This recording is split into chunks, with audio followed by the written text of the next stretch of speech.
மாநில அரசு தன்னுடைய பொருள் முதலீட்டுக்கு முக்கியமாவே டாஸ்மாக்ல இருந்து வர பணத்தை வந்து நம்பியே இருக்கிறாங்க. less than 2%. அதுதான் வந்து டாஸ்மாக் ரெவென்யூ. 43,000 கோடி வந்து it is not from the sales of liquor. The state owned tax revenue is 38.7% via TASMAC. Distilleries எல்லாமே it is being owned by DMK and ADMK people. எல்லாரும் தலைய உடனே ஆட்றாங்க. நான் உட்கார்ந்து இப்ப டாட்டா எடுத்து கொடுக்கணும்னா நான் கொடுத்துட்டே இருப்பேன். எந்த அரசும் பர்ஃபெக்டா அப்படின்னு கேட்டீங்கன்னா இல்ல. ஆல்கஹால் அப்படிங்கிறது ஒரு சோஷியல் இஷ்யூவான்னு கேட்டா ஆமா. இதை உண்மையா குறைக்கணும், அதை ரெகுலேட் பண்ணணும் அப்படிங்கிற உண்மையான நோக்கம் எந்த ஒரு அரசுக்கும் இருக்கிற மாதிரி தெரியல. இதை பிராங்கா வெளிப்படையா நான் பதிவு பண்றேன். தமிழ்நாடு ஏதோ இந்த 4.5 ஆண்டு காலத்தில் தான் பெண்கள் வந்து குறிப்பாக வளர்ந்து விட்டார்கள் எல்லாம் கிடையாது. இது 50 ஆண்டு கால வரலாறு. பெண் விடுதலை, பெண் எம்பவர்மெண்ட் அப்படிங்கிறது ஏட்டில் மட்டும் எழுதி வைத்து மார்த்தட்டி கொள்வதற்கு இல்ல. இஸ்லாமிய பெண்ணை, பர்தா போட்ட பெண்ணை சட்டமன்றத்தில் அமைச்சராக அமர வைத்தது எங்களுடைய அனைத்து இந்திய அண்ணா திராவிட முன்னேற்ற கழகம். இந்த விஷயம் அது உட்கட்சி பிரச்சனை. வந்து அதிமுக திமுக ஏன் பிஜேபியா கூட இருக்கட்டும், அமைச்சரவையில 2-3 பெண் அமைச்சர்கள்ல தான் வந்து கொடுக்கப்படுது. ஆனா அது குறித்து வந்து எந்த கட்சியும் கவலைப்படுற மாதிரி எனக்கு தெரியல. பள்ளிக்கூட பசங்களுக்கு கொடுக்கறத நிறுத்திவிட்டு ஓட்டு இருக்கான்னு பார்த்து மடிக்கணினி கொடுக்கறதுக்கு பேரு அரசியல் வியாபாரம். அதுக்கு பேரு திட்டம் கிடையாது. திருப்பரங்குன்றத்துல 300 வருஷத்துக்கு முன்னாடில இருந்து இருக்க ஒரு பழக்கத்தை பிரச்சனை பண்ணும்போது போலீஸை ஏவி அதை ஒரு பெரிய சிக்கலாக மாற்றி அதுல எந்த தீர்வும் காணாத திமுகவும் ஒண்ணுதான். விளக்கு ஏத்துற தூண் கிடையாது இது, இங்க வந்து இது பண்ணக்கூடாது அப்படின்னு சொல்லி அதற்கு முட்டுக்கட்டை போட்ட பாஜகவும் இங்க ஒண்ணு. மேடம் இது எஸ்கேபிசம். யாராவது எஸ்கேபிசம். 10 ஆண்டு கால அதிமுக ஆட்சியில் செய்ததை விட 5 ஆண்டு கால திமுக ஆட்சியில எத்தனையோ நலத்திட்டங்களை வந்து அவங்க கொண்டு வந்திருக்காங்க. இங்கதான் எதிர்கட்சிகள் தான் ஐயோ பெண்களுக்கு பாதுகாப்பு இல்ல, ஐயோ போதை மாநிலமாக மாறிடுச்சு, ஐயோ கடன்லயே மூழ்கி போச்சு அப்படின்னு ஓவரா பில்டப் பண்ணிட்டு இருக்கிறாங்க. கிரவுண்ட் லெவல்ல பெரிய ஆன்டி இன்கம்பன்சி இருக்கிறதா தெரியும். இதே ஸ்டாலின் ஐயா வந்து ஆட்சிக்கு வந்தா முதல் கையெழுத்து மதுவிலக்குன்னு சொன்னாருங்க. அந்த சொன்ன தேர்தல்ல அவங்க தோத்து போயிட்டாங்க. அங்க மக்கள் உங்களுக்கு ஓட்டு போடல. அப்ப நீங்க வந்து கம்பெனி நடத்துறீங்க. சர்விக்கல் கேன்சர் சிக்கிம்ல 7 வருஷம் முன்னாடில இருந்து ஆரம்பிச்சிட்டாங்க. அதையும் நான் பதிவு பண்ணல. நான் போய் சொல்லல. நான் அதையும் தான் பதிவு பண்ணேன். நீங்க பேச தைரியம் இருந்தா உட்கார்ந்து பேசுங்க. நான் அருவருப்பா இருக்கேன்னா அதுக்கு எதுவும் பண்ண முடியாது.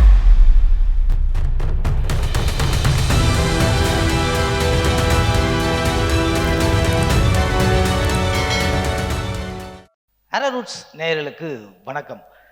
2026 தேர்தலில் பெண்களோட வாக்கு யாருக்கு அப்படின்ற இந்த சிறப்பு விவாத நிகழ்ச்சிக்கு நம்மோட வந்து 5 சிறப்பு விருந்தினர்கள் வந்து கலந்துக்கிட்டு இருக்காங்க.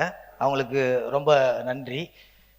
முதலாவதாக திமுகவிலிருந்து பிரபாஷ் ஷாமிலி ஜீவா, அதிமுகவிலிருந்து சசிரேகா அவர்கள், நாம் தமிழர் கட்சியிலிருந்து வெண்ணிலா தாய்மான் அவர்கள், பாஜகவிலிருந்து கஸ்தூரி அவர்கள், அரசியல் விமர்சகர் திராவிட செயல்பாட்டாளர் ஷர்மிளா அவர்கள். உங்க எல்லாருக்கும் ரொம்ப ரொம்ப நன்றி வந்ததுக்காக. இந்த 2026 தேர்தல்ன்றது தமிழகத்துக்கு ரொம்பவே ஒரு முக்கியமான தேர்தல்.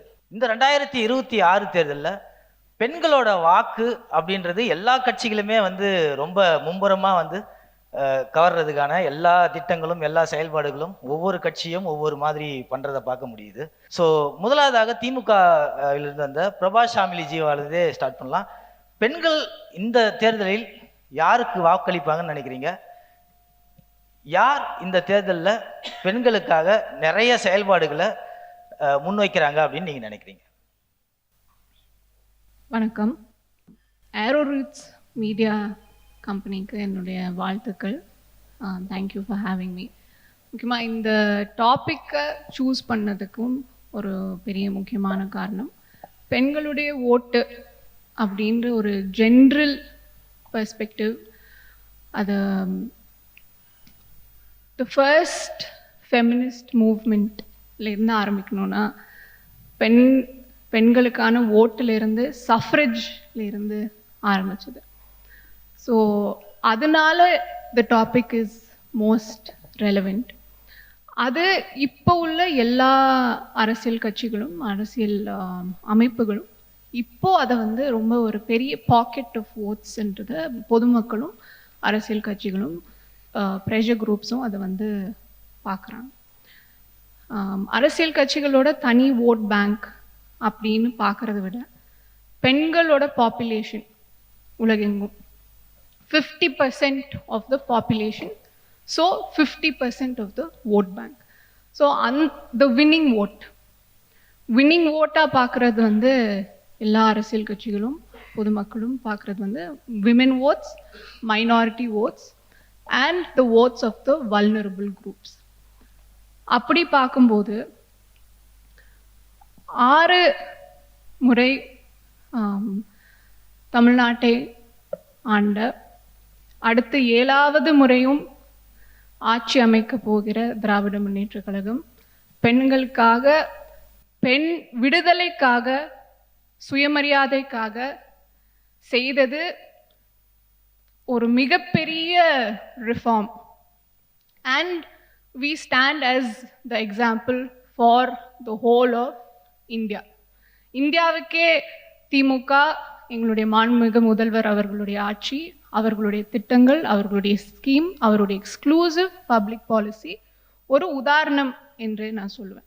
6வது முறையாக திமுக ஆட்சி அமைக்குது. முதல் முறையாக மாண்புமிகு முதல்வர் கழக தலைவர் முத்துவேல் கருணாநிதி ஸ்டாலின் அவர்கள் ஆட்சி அமைத்து அவர் போட்ட முதல் கையெழுத்து விடியல் பயணம், ஃப்ரீ பஸ்ஸஸ்.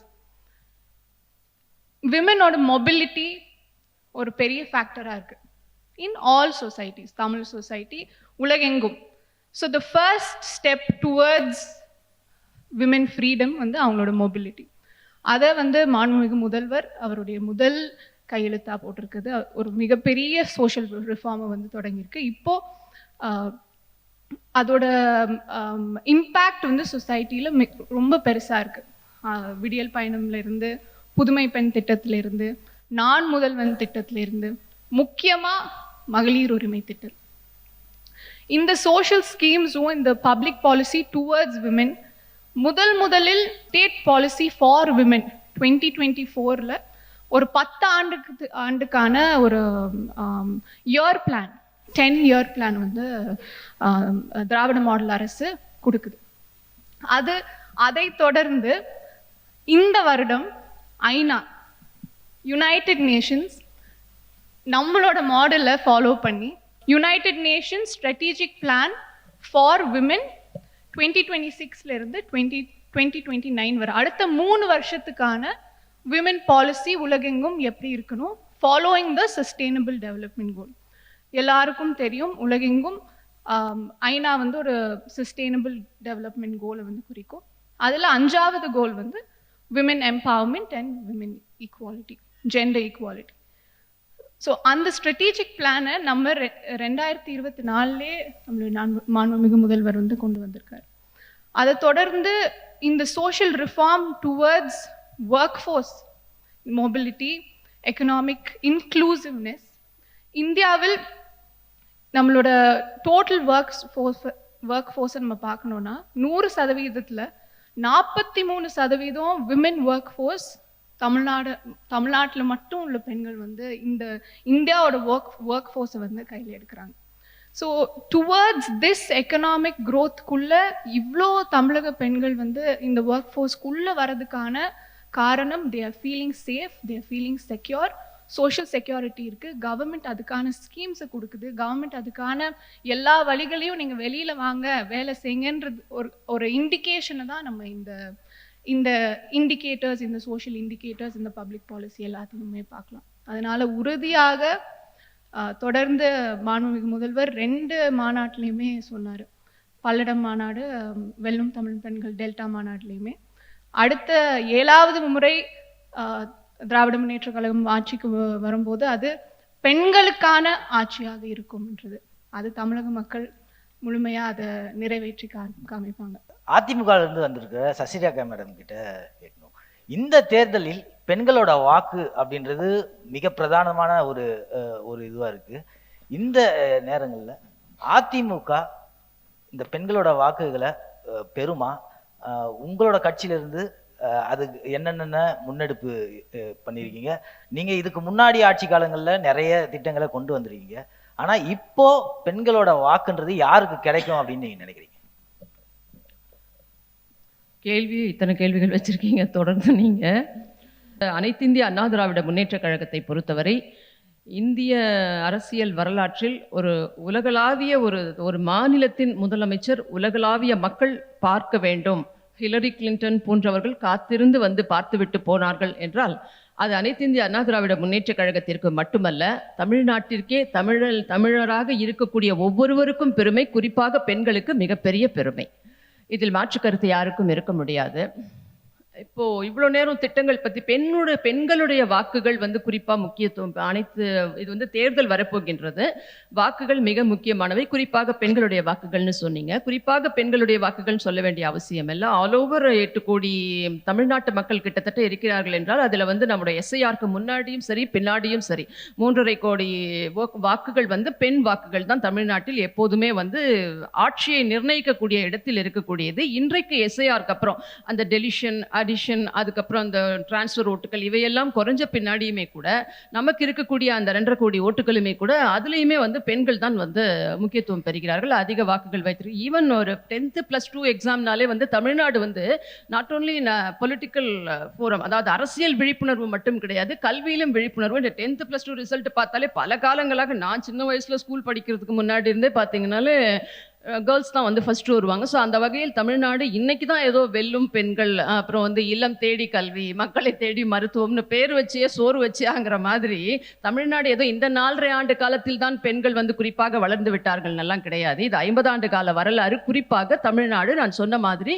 அதிக விழிப்புணர்வு பெற்ற மாநிலம், கல்வியில் விழிப்புணர்வு பெற்ற மாநிலம், தன்னிறைவு பல விஷயங்களில் பெண்கள் வந்து தன்னிறைவு பெற்ற மாநிலம். குறைகள் என்ன இருக்கின்றன என்பது அது வேறு. இந்த நேரத்துக்கு நாம பேசக்கூடிய விஷயங்கள் அப்படின்றது பொலிட்டிக்கல் விழிப்புணர்வும் வந்து பெண்களுக்கு அதிகமாக இருக்கக்கூடிய ஒரு மாநிலம். ஒரு பெண் ஆளுமே உலகத்திற்கே தெரியக்கூடியவராக இருந்த ஒரு மாநிலம். ஒரே கட்சியில் 2 பெண் முதல்வர்கள், அம்மையார் ஜானகி ராமச்சந்திரன் அவர்கள், அதுக்கப்புறம் புரட்சி தலைவி அம்மா அவர்கள், 2 பேரும் வந்து மிகச்சிறப்பான ஆட்சி அவர்கள் இருந்த காலங்களில் கொடுத்தவர்கள். ஒரு பெண் முதலமைச்சர் தொடர்ந்து 2 முறை அவர் உயிரோடு இருக்கும் வரை ஆட்சியை பிடித்தவர். எல்லாவற்றிற்கும் மேலாக ஜனநாயகம் என்றால் என்ன, மக்களாட்சி கோட்பாடு என்றால் என்ன என்பதற்கேற்ப மக்களால் நான், மக்களுக்காகவே நான், எனக்கு பின்னாலும் இன்னும் எத்தனை நூற்றாண்டுகள் வந்தாலும் அனைத்திந்திய அண்ணா திராவிட முன்னேற்ற கழகம் மக்களுக்காகவே இயங்கும். அனைத்திந்திய அண்ணா திராவிட முன்னேற்ற கழகம் மக்களுக்காகவே தன்னை அர்ப்பணித்த தலைவர்களை கொண்ட இயக்கம் என்ற ஒரு எந்த மாற்று கருத்தும் யாருக்கும் இருக்கவே முடியாது என்பதுதான் நிதர்சனமான உண்மை. இந்த திமுக அரசாங்கமே கொடுத்திருக்கக்கூடிய பெண்களுடைய அந்த பாதுகாப்பு என்பது 50% குறைந்திருக்கிறது. போக்சோ வழக்குகள் 38% அதிகரித்திருக்கிறது என்பது நான் என்னமோ போன போக்குல சொன்ன விஷயங்கள் கிடையாது. இது எல்லாமே சட்டமன்றத்தில் பதிவு செய்யப்பட்டிருக்கக்கூடிய விஷயங்கள், NCRB டேட்டா, SCRB டேட்டா, இது எல்லாமே. இப்படியெல்லாம் இருக்கும்போது இந்த நேரத்தில் ஒரு ஸ்டாலின் அரசாங்கம் இருந்தாலோ, இல்லை வேறு யாருடைய அரசாங்கம் இருந்தாலோ, இல்லை ஒரு போலீஸ் இருந்தாலோ கோர்ட் என்ன செய்திருக்கும், இப்படியெல்லாம் இல்லாமல் ஒரே ஒரு ஒற்றை வார்த்தை தான் இன்றைக்கு அனைத்து பெண்களிலும் வாயிலும் ஒலிக்கிறது, குழந்தை முதல் பெரியவர்கள் வரை என்றால், இந்த நேரத்தில் அந்த அம்மா இருந்திருந்தா ஒருத்தன் ஒரு குழந்தை மேலேயோ ஒரு பொண்ணு மேலேயோ கையை வச்சுட்டு அவன் அடுத்த நிமிடம் வந்து இந்த தைரியம் அவனுக்கு வருமா என்ற வார்த்தை தான். அதற்கு சொந்தக்காரர்கள் அனைத்து இந்திய அண்ணா திராவிட முன்னேற்ற கழகத்தைச் சேர்ந்த நாங்கள். மாநில உரிமையை அன்பு, அறிவு, தெளிவு, அமைதி, வளம், வளர்ச்சி என்று நிலைநாட்டி காட்டியது அனைத்து இந்திய அண்ணா திராவிட முன்னேற்ற கழகம். புரட்சி தலைவி அம்மா அவருடைய வாரிசாக இருக்கக்கூடிய அண்ணன் எடப்பாடியார் அவர்கள், காமராஜர் அவர்கள் இருந்தார். அவர் வந்து மதிய உணவு திட்டத்தை கொண்டு வந்தார். அதற்கப்புறம் புரட்சி தலைவர் வந்தார், அதை சத்துணவு திட்டமாக மாற்றினார். அதற்கு பிறகு புரட்சி தலைவி அம்மா வந்தார்கள். உலகத்திலேயே ஒரு 5 ரூபால 10 ரூபால ஒரு நாள் பூரா ஒருத்தர் சாப்பிட்டுட்டு வாழ முடியும், நிம்மதியாக இருக்க முடியும், வயிறார சாப்பிட முடியும் என்றால் அது அம்மா உணவகங்களின் மூலம் அனைத்து இந்திய அண்ணா திராவிட முன்னேற்ற கழகம் அம்மா அவர்கள் சாத்தியப்படுத்தி காட்டினார்கள். இதெல்லாம் வந்து யாராலும் எந்த காலத்திலும் நினைத்து பார்க்க முடியாதது புரட்சி தலைவி அம்மா அவர்களை பொறுத்து. ஏனென்றால் ஒரு பெண்ணால் என்னவெல்லாம் முடியுன்றதுக்காக இதெல்லாம் நான் சொல்றேன். தமிழ்நாட்டை பொறுத்தவரை பெண்களுக்கான முக்கியத்துவம் அப்படின்னா அரசியலில் முக்கியத்துவம்ன்றது, கல்வியில் முன்னுக்கு வந்தாலே நம்ம முன்னுக்கு வந்துருவோம். அரசியலில் பெண்கள்னா அப்போ நம்முடைய மாநிலம் வந்து மற்ற மாநிலங்களோடு மட்டுமல்ல மற்ற நாடுகளோடும் போட்டி போடும் அளவுக்கு இருக்கும் என்பதற்காக 50% இடஒதுக்கீட்டை உள்ளாட்சியில் பெண்களுக்காக கொண்டு வந்தது அனைத்து இந்திய அண்ணா திராவிட முன்னேற்ற கழகம். 4 பெண் அமைச்சர்களை, குறிப்பாக இஸ்லாமிய பெண்ணை, பர்தா போட்ட பெண்ணை சட்டமன்றத்தில் அமைச்சராக அமர வைத்தது எங்களுடைய அனைத்து இந்திய அண்ணா திராவிட முன்னேற்ற கழகம். இந்த சாதனையை இதுவரை யாராவது முறியடித்திருக்கிறார்களா? அப்புறம் பெண்களுக்கு வந்து பாருங்க, இப்ப இவங்க சொன்னாங்க நாங்க அனைத்து மகளிருக்கும் 1000 ரூபாய் தருவோம் அப்படின்னு ஒரே ஒரு விஷயம் தான். இந்த விஷயத்தோட நான் முடிச்சிடுறேன். இல்ல அது உட்கட்சி பிரச்சனை, அது உட்கட்சி பிரச்சனை. அதை விட்டு இப்போ ஆட்சி கிடையாது. அங்கே லோக்கலில் அவங்களுக்கு சில பிரச்சனைகள் இருந்து போயிட்டாங்க. சரி போனாங்களா, அவங்களுக்கு என்ன பதவி கொடுத்துட்டீங்க நீங்கள்? சரி திமுகவில் தான் இருக்கிறாங்க, அந்த அம்மா வந்து 1 மாதம் ஆக போகுது, என்ன கொடுத்துருக்கீங்க? நீங்கள் ரொம்ப பெருமையாக சொல்லும்போது அதை குறுக்கிட்டு நீங்கள் குறுக்கிட்டீங்க. அதுக்காக நான் சொல்கிறேன், அவங்க நல்லா இருக்கட்டும், எங்கே இருந்தாலும் அது வேற விஷயம். இன்றைக்கு இது பெண்களுடைய சம்பந்தமான தலைப்பு அப்படின்னு நீங்கள் சொன்னதால சொல்கிறேன். இன்றைக்கு இருக்கக்கூடிய முதலமைச்சர் அன்னைக்கு 520 வாக்குறுதிகளை தந்தார். இந்த தேர்தலுக்கு முன்பாக 2021 ஊரெல்லாம் போய் ஸ்டாலின் தான் வராரு, விடியல் தர போறாருன்னு சொன்னார்.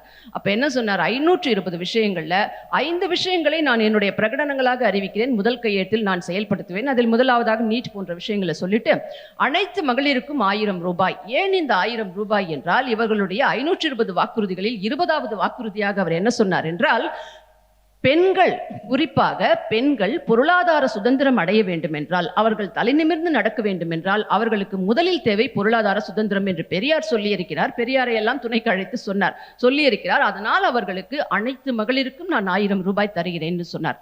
தமிழ்நாட்டில் இவர்கள் வருவதற்கு முன்பாக 2021 2,20,00,000 ரேஷன் அட்டைகள், இப்போ ஒரு 30 லட்சம் கிட்டத்தட்ட ரேஷன் அட்டைகள், மொத்தம் 2.5 கோடி ரேஷன் அட்டைகள் இருக்கின்றன. அந்த வறுமை இவர் சொன்னது அனைத்து மகளிருக்கும் 2.5 கோடி பேருக்கு தர முடியல. அவங்க டேட்டா அப்படியே 1.30 தான் இப்போ சொல்லிட்டு இருக்காங்க. அதன் அடிப்படையில் வறுமை கோட்டிற்கு கீழ் இருப்பவர்களை கழிச்சுட்டா கூட நான் சொல்றேன், அந்த 2,20,00,000 ரேஷன் அட்டைகள் இருக்கும். 1,80,00,000 பேர் வறுமை கோட்டிற்கு கீழ் இருக்கிறார்கள். அவர்கள் எல்லாருக்கும் தந்திருக்கணும்ல. அனைத்து மகளிருக்கும்ன்றது அர்த்தம் அதானே. இதுவரைக்கும் அதை வந்து கண்ணிருந்தும் குருடராய் காதிருந்தும் செவிடராய் என்பதை போல நான் மற்ற வார்த்தைகளை பேச விரும்பவில்லை. இங்கே நாங்க வந்து இலவசம்னு கூட யாரையும் கேவலப்படுத்திய கிடையாது. பஸ்ல போனா ஓசி, கோயிலுக்கு போனா வேசி, மேடையில் உட்காந்தா எஸ்சி. யாரு பதவி பிரமாணம் எடுத்துக்கொண்ட அமைச்சர்கள் அப்படியெல்லாம் எல்லாம் விலையில்லா மிக்சி, விலையில்லா கிரைண்டர், விலையில்லா ஃபேன், என்ன சொன்னோமோ அதை தமிழ்நாட்டில் ரேஷன் அட்டைகள் வைத்திருக்கக்கூடிய அத்தனை குடும்பங்களுக்கும் செய்து காட்டியது அனைத்து இந்திய அண்ணா திராவிட முன்னேற்ற கழகம். இப்போ சொல்லுங்க, முதல் கையெழுத்துல எல்லாருக்கும் 1000 ரூபாய் தரேன்னு சொல்லிட்டு உனக்கு என்ன தகுதி இருக்கு? நீ 1000 ரூபாய் வாங்கினா உனக்கு ஜீப் இருக்கக்கூடாது, கார் இருக்கக்கூடாது, அண்ணன் இருக்கக்கூடாது, தம்பி இருக்கக்கூடாது, புருஷன் இருக்கக்கூடாதுன்னு கட்டுப்பாடுகளா விதிச்சு 4.5 வருஷம் வரைக்கும் தகுதி இருப்பவர்களை கண்டுபிடித்துக் கொண்டிருந்தீர்களே, உங்களுக்கு வாக்களிப்பார்களா? சொன்ன அனைத்தையும் விலையில்லா பொருட்கள், உங்களுக்கானவை, இது உங்கள் பணம், உங்களுக்கு தருகிறோம் என்று கௌரவமாக நடத்திய எங்களுக்கு தருவார்களா என்பதை நீங்களே நிர்ணயித்துக் கொள்ளுங்கள். இவர்களிடமே முடிவை நான் விட்டு விடுகிறேன். நாம் தமிழர்ல இருந்து வெண்ணிலா அவர்கள், இப்போ குறிப்பா வந்து நீங்க, நான் சொல்லவே தேவையில்ல, சரிபாதி பெண்களுக்கு முன்னிறுத்தி நீங்க தேர்தலை சந்திக்கிறீங்க. இந்த தேர்தலில் பெண்கள் ஏன் நாம் தமிழரை ஆதரிக்கணும்? நான் தொடர்ந்து இந்த தலைப்பில் கூப்பிட்டுட்டே இருக்காங்க. நான் மெயினாக சொல்கிறது என்ன அப்படின்னா, பெண்கள் யாருக்கு வாக்களிக்கணும் அப்படிங்கிறத விட யாருக்கு வாக்களிக்க கூடாது அப்படிங்கிற ஒரு தெளிவு பெருக்கிறதுக்கு அவங்களுக்கு சில தெரிவினை, சில பாயிண்ட்ஸை வந்து அவங்க முன்னாடி வைக்கணும் அப்படிங்கிறது தான் நான் நினைப்பேன். அம்மா அவர்கள் செய்த செயற்பாடுகள் அதெல்லாம் வந்து அக்கா அவர்கள் வந்து அடிக்கிட்டே இருந்தாங்க. ஆனால் இப்போ அம்மா இல்லை, இப்போ இருக்கிறது தூத்துக்குடி ஸ்டெர்லைட் போராட்டக்காரர்களை பேசி முடிச்சிட்டோம். அவங்க வந்து பாஜகவை பின்வாசல் வழியா கையை பிடிச்சி உள்ள தமிழ்நாட்டுக்குள்ள கூட்டிட்டு வந்துட்டு இருக்க அந்த ஆட்சிக்குள்ளதான் இருக்க போகிறோம். அதை நான் கொஞ்சம் நினைவுபடுத்திக்கிறேன். இப்போ வந்து பெண்கள் சார்ந்த அரசியல், பெண் விடுதலை, விமன் எம்பவர்மெண்ட், சஃப்ரேஜெட் மூவ்மெண்ட் பற்றிலாம் சகோதரி பேசினாங்க. பெண்களுடைய தற்கால அரசியல், கண்டெம்பரரி பாலிட்டிக்ஸில் பெண்களுடைய ஒரு போராட்ட வரலாறை உங்கள் முன்னாடி நான் வைக்கணும்னு விரும்புகிறேன். ஏன்னா நாங்கள் இது வரைக்கும் ஆட்சி அதிகாரத்துக்கு வரலை. அதனால நம்ம அடுக்கிறதுக்கு இங்கே ஒன்றும் இல்லை. நம்ம என்ன ப்ராமிஸ் பண்ண போகிறோம்னு மட்டும்தான் நம்மளால் சொல்ல முடியும். நரிமணம், நெய்வேலி, கூடன்குளம், எண்ணூர், பரந்தூர், சிப்காட் எப்படின்னா மேல்மா, செய்யூர், பெருந்துறை, நியூட்ரினோ, கன்னியாகுமரி, திருநெல்வேலி, தென்காசி, இந்த இடங்கள் எல்லா இடத்துலையும் வளச்சுரண்டல் நடந்துட்டுருக்கு. வளச்சுரண்டல் நடந்துட்டுருக்க எல்லா இடத்துலையும் பெண்களும் குழந்தைகளும் பெருவாரியான பொதுமக்களும் களத்தில் நின்று தொடர் போராட்டங்கள் நடத்தி கொண்டே இருந்துட்டுருக்காங்க. இந்த இடத்துல விளிம்பு நிலையில் இருக்க பெண்கள் தான் பாதிக்கப்படுறாங்க. எப்படி பாதிக்கப்படுறாங்கன்னா, ஒரு சூழலியல் செயற்பாட்டாளர் அப்படிங்கிற வகையில் சொல்கிறேன். அவங்களுடைய நிலம், நீர், காற்று மாசுபடுது. இப்போ நீங்கள் நாகப்பட்டினத்தில் போனீங்கன்னா ஒரு கிட்டத்தட்ட நரிமணம் பகுதியில் வந்துட்டு ஏகப்பட்ட கிராமங்கள், அந்த மீன்பிடி பகுதியில் இருக்க கிராமங்களில் நிலத்தடி நீர் வந்து அவங்களால பயன்படுத்த முடியாது, அவங்களால அங்கே மீன் பிடிக்க முடியாது. எண்ணூர் வட சென்னை பகுதியில் திமுக அரசு கிட்ட என்விரான்மெண்டல் செலெக்ஷன் கமிட்டி வந்து ஒரு ரிப்போர்ட் சப்மிட் பண்ணியிருக்கு. அதில் வந்து பெண்கள், குழந்தைகள், வட சென்னை பகுதியில் இருக்க பெண்கள், குழந்தைகளுக்கு வந்து அவங்களுடைய கிட்னியிலேருந்து லங்ஸ்லேருந்து பாதிப்புகள் அதிகம். அங்குள்ள குழந்தைகளுக்கு வந்து தோல்வியாதிகள் அதிகம். அந்த பகுதியில் தான் 45 வயதிற்கு உட்பட்ட பொதுமக்கள் பெருவாரியாக இறந்து போகிறாங்க. ஏன்னா மக்கள் குடியிருக்க முடியாத ஒரு நிலையில் அப்பகுதி இருக்குது. 43 நச்சு ஆலைகள் ஒரு சின்ன பகுதிக்குள்ளே மட்டும் இருக்குது. இந்த மாதிரி இதெல்லாம் நான் எடுத்துக்காட்டாக சொல்லிட்டு இருக்கேன். பரந்தூரில் எங்களுடைய நிலங்களை பாதுகாத்துக்கிறதுக்காக நாங்கள் போராடுறோம்னு சொல்லி ஆண்டு கணக்கில் போராடிட்டு இருக்காங்க. 2 ஆண்டுகளுக்கு மேற்பட்டு போராடிட்டு இருக்காங்க. எல்லாருக்குமே அது தெரியும் அந்த போராட்டம் பற்றி. நாம் தமிழர் கட்சி தொடர்ந்து அவங்க கூட களத்தில் பக்கபலமாக நின்றுட்டு இருக்கு.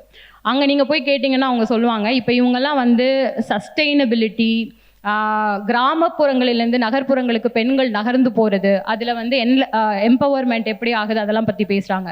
எம்பவர்மெண்ட்டுங்கிறது என்னோட சொந்த நிலத்தையும் என் வீட்டையும் வச்சுட்டு அதில் வேளாண்மை செஞ்சு என்னுடைய உணவை நான் உற்பத்தி செய்து அதை விற்பனையும் பண்ணி பொருள் ஈட்டி என் பிள்ளைங்களை நான் படிக்க வச்சு அடுத்த படிநிலைக்கு எடுத்துகிட்டு போகிறது தான் எம்பவர்மெண்ட்டே தவிர, மீன்பிடி தொழிலும் வேளாண்மை பார்த்துக்கிட்டு இருக்க நானும் என் வீட்டை வந்து எவனோ ஒரு பெருமுதலாளிக்கு எழுதி கொடுத்துட்டு வேற ஒரு இடத்துல போய் தூய்மை பொறியாளராக சம்மந்தமே இல்லாத ஒரு வேலை பார்த்து செத்து ஒளிகிறது கிடையாது. That is not sustainable living for a woman. இதை இவங்க புரிஞ்சுக்கணும். இதுதான் ஆக்சுவலாக இங்கே பெருவாரியாக நடந்துட்டு இருக்கு. இதுல இந்த போராட்டங்கள்லாம் நிலம் வளம் சார்ந்த போராட்டங்கள்னு சொன்னேன். செவிலியர்கள், துப்புரவு பணியாளர்கள், ஆசிரியர்கள், அங்கன்வாடி தொழிலாளர்கள், ஊரக வாழ்வாதார இயக்க அனைத்து பணியாளர்கள், இதெல்லாம் நான் எடுத்துக்காட்ட சொல்றது பெரிய பட்டியல் இருக்கு. இங்கே பெருவாரியா களத்தில் போராடிட்டு இருக்கிறதும் பெண்கள் தான். துப்புரவு பணியாளர்கள், இதுல எல்லா போராட்டத்திலையும் நாம் தமிழர் கட்சி உட்பட அண்ணன் சீமான் அவர்கள் உட்பட எல்லாருமே கலந்துட்டு இருந்திருக்கோம். அவங்க அரெஸ்ட் பண்ணி அவங்க போயிட்டு சிறையில் அடைக்கப்படும் பொழுது, அதாவது அவங்க அரெஸ்ட் பண்ணி கொண்டு போய் மண்டபத்தில் உட்கார வைப்பாங்கல்ல, அப்படி உட்கார வைக்கும் பொழுது நாங்களும் கூட போய் உட்கார்ந்துருக்கோம். அந்த பெண்களுடைய நிலையெல்லாம் நீங்க வந்து கூட வந்து அந்த தரையில சமணம் போட்டு அவங்க பக்கத்துல உட்கார்ந்து கேட்கணும், உங்களோட sustainable solution, political sustainable solution எவ்வளவு தூரத்துக்கு அந்த பெண்களுடைய வாழ்வாதாரத்தை முன்னேற்றிருக்கு அப்படிங்கிற கேள்விக்கான பதில் அதிலேயே கிடைக்கும். ஸோ இங்கே வந்து உள்ளுக்குள்ளே போய் சின்னதாக ஒரு ஹோம்ஒர்க் பண்ணாலே வெளிப்பூச்சில் இவங்க வந்து இந்த எம்பலிஷ் பண்ணி நிறையா செயல் திட்டங்களுக்கு வந்து வண்ண வண்ண பெயர்கள் வச்சு இவங்க பெயர் சூட்டி நாங்கள் வந்து டுவர்ட்ஸ் ப்ராக்ரஸ் மூவ் பண்ணியிருக்கோம்னு சொல்லியிருக்காங்களா, அதெல்லாம் சுக்குநூறாக உடஞ்சு போய் கீழே விழுகும் அந்த இடத்துல. இப்போ டாஸ்மாக் ரொம்ப முக்கியமான சிக்கல், பெண்களுக்கான சிக்கல்னு தான் நான் அதை சொல்லுவேன், ஆண்களுக்கான சிக்கல்னு கூட நான் சொல்ல மாட்டேன். 25.4% குடி நோயாளிகள் இங்க இருக்காங்க. 15 வயதுக்கு மேல 4 பேர்ல ஒரு குடிநோயாளி இருக்கான். 50% குடும்ப வன்முறை ரிப்போர்ட் பண்ணப்படுறது வந்து குடிநோயாளிகளால் பெண்களுக்கு விளைவிக்கப்படுகிற குடும்ப வன்முறை. 10% மேல் குழந்தைகள் பள்ளி படிப்பு விடுறாங்க. அதாவது 15%, if I'm right, 15% வந்து குழந்தைகள் பள்ளி படிப்பை விடுறாங்க. 20% ஆண்கள் வேலை இழப்பு ஆகுது. இந்த வேலை இழப்புனால 10 குடும்பங்கள்ல ஒரு குழந்தை வந்து படிக்க முடியாம டிஸ்கண்டினியூ பண்றாங்க. 48,344 கோடி வருமானம் 24-25ல டாஸ்மாக்ல இருந்து. ஆனா இந்த வேலை இழப்பு இதுல வந்து கிட்டத்தட்ட அரசுக்கு வந்த இழப்பீடு வந்து 15,000 கோடி. ஸோ திஸ் இஸ் அகெயின் சஸ்டைனபிலிட்டியோட ஒரு பார்வை. இன்னொரு முக்கியமான இது, உள்ளாட்சியில் வந்து 50% பெண்களுக்கு கொடுத்துருக்கோம் அப்படின்னு சொல்லி சொன்னாங்க. நான் அதை அண்டர்மைன் பண்ணலை, சுத்தமாக நான் அண்டர்மைன் பண்ணலை. பெண்கள் நிறைய பேர் வந்தாங்க. அதில் வந்து கிட்டத்தட்ட இப்போ panchayat president take for example 114 panchayat president இருக்காங்க. இது 2021-23 டேட்டா தான் நான் சொல்கிறது. அதில் 79 பெண்கள் இருக்காங்க. அதில் நீங்கள் பார்த்தீங்கன்னா 30 வகையான ஒடுக்கப்படும் செயற்பாடுகளுக்கு இந்த பெண்கள் வந்து உட்படுத்தப்படுகிறார்கள், இன்க்ளூடிங் பாலியல் வன்முறை. கிட்டத்தட்ட 4 சர்வைவர்ஸ் அதில் இருக்காங்க பஞ்சாயத்து பிரசிடென்ட்ல. எதுக்குன்னா அவங்களுக்கு கொடுக்கப்பட்ட பொறுப்பை அவங்க முன்னகர்த்தி எடுத்துட்டு போகும்போது அதில் செயல்படும் பொழுது அந்த செயல்பாட்டிலிருந்து அவர்கள் விளக்கப்பட்டு அவங்களை அண்டர்மைன் பண்றதுக்காக அவங்கள பாலியல் துன்புறுத்தலுக்கு ஈடுபட்டப்பட்டிருக்காங்க. அது மட்டும் இல்லாமல் வீட்டில் சாணி அடிக்கிறது, அவங்களுடைய வாட்டர் டேங்க்ல போயிட்டு ஹியூமன் எக்ஸ்கிரீட்டாவை வந்து கலக்கிறது, இந்த மாதிரி விஷயங்களுக்குலாம் உங்களுக்கே தெரியும். இங்கே திருவள்ளூர் மாவட்டத்தில் வந்து ஆத்துப்பாக்கம்ங்கிற பகுதியில் ஒரு பஞ்சாயத்து பிரசிடென்ட் அவர்கள் வந்துட்டு அமிர்தம் அப்படிங்கிற அம்மா வந்து நேஷனல் ஃபிளாக் வந்து அவங்களால ஹாய்ஸ்ட் பண்ண முடியல. இவ்வளோ விஷயங்கள், அதாவது பெண் விடுதலை, பெண் எம்பவர்மெண்ட் அப்படிங்கிறது ஏட்டில் மட்டும் எழுதி வைத்து மார்த்தட்டி கொள்வதற்கு இல்லை. நீங்க அதை இனாக்ட் பண்றீங்கல்ல கிராஸ் ரூட் லெவல்ல, அதை எவ்வளவு தூரத்துக்கு உங்களால அச்சீவ் பண்ண முடியுது, அதுல ஏன் உங்களுக்கு வந்து அச்சீவ் பண்ண முடியல, டார்கெட்ஸ் சிக்கல்கள் ஏன் இருக்கு. இப்ப நான் அடுக்குனது எல்லாமே கிராஸ் ரூட் லெவல்ல, கிரவுண்ட் லெவல்ல பெண்களுக்கு தீர்க்கப்படாத சிக்கல்கள் தான். சுதந்திரம் பெற்று 80 ஆண்டுகள், திராவிட அரசியல் வந்து 60 ஆண்டுகள், இவ்வளோ பெரிய ஒரு காலகட்டத்துக்கு இன்னுமே நீங்க இந்த மாதிரி ஒரு பேசிக் நெசசிட்டிஸ் மருத்துவத்துக்கும் கல்வி படிப்புக்கும் நான் 1000 ரூபாய் கொடுத்ததுல தான் முன்னேறினாங்க, 2000 ரூபாய் கொடுத்ததுல தான் முன்னேறினாங்க, ஃப்ரீ பஸ் விட்டதுல தான் முன்னேறினாங்க நீங்க பேசிட்டு இருக்கீங்க அப்படின்னா உங்களுடைய சிந்தனை எப்படி இருக்கிறதுன்னா ஒரு சோசியலிச குடியரசு, அதாவது சமூக நீதி சார்ந்த சிந்தனை கொண்ட சமூக நீதியின் அடிப்படையில் இயங்கக்கூடிய ஒரு சோசியலிச குடியரசு தத்துவத்தை நோக்கி அந்த மக்கள் நகர்வதிலிருந்து அவங்கள அது டைவர்ட் பண்றதுக்காகத்தான் செய்யப்படுது அப்படின்னு சொல்லி மார்க்ஸ் பதிவு பண்றாங்க. தட் இஸ் வேர் இவங்களோட வெல்ஃபேர் ஸ்கீம்ஸ் வந்து இத்தனை ஆண்டு காலமா இவங்க கொடுத்துட்டு இருக்க வெல்ஃபேர் ஸ்கீம்ஸோட ரிசல்ட் வந்து எப்படி இருக்குன்னா, நீங்க மோர் த குட்டீஸ், மோர் த இலவசம், மோர் ஃப்ரீபீஸ், மோர் 1000 ரூபாய் 2000 ரூபாய் இந்த மாதிரி விஷயங்கள் வரி அதிகரிக்குது. வரி அதிகரிக்கும் போது என்ன ஆகுது, இந்த முதல் தலைமுறை எழுந்து வர்றாங்கல்ல, முதல் வீடு வாங்குறவன், முதல் வாகனம் வாங்குறவங்க, நான் வந்து முதல் பட்டதாரி, இவங்க தலையில அந்த சுமை ஏறுது. அப்ப எப்படி விளிம்பு நிலை மக்கள் அடுத்த நிலைக்கு மூவ் ஆவாங்க? மிடில் கிளாஸ்ல இருக்க மக்கள் எப்படி அடுத்த நிலைக்கு போவாங்க? இல்ல நீங்க புதுசாவே இந்த விளிம்பு நிலைக்கு கீழே உள்ள பிலோ பாவர்ட்டி லைன் பீப்புளை நீங்க உருவாக்கிட்டு இருக்கீங்க. இதுதான் இங்க தொடர்ந்து நடந்துகிட்டு இருக்கு. இது எதனால நடந்துட்டு இருக்கு? It's diversion tactics.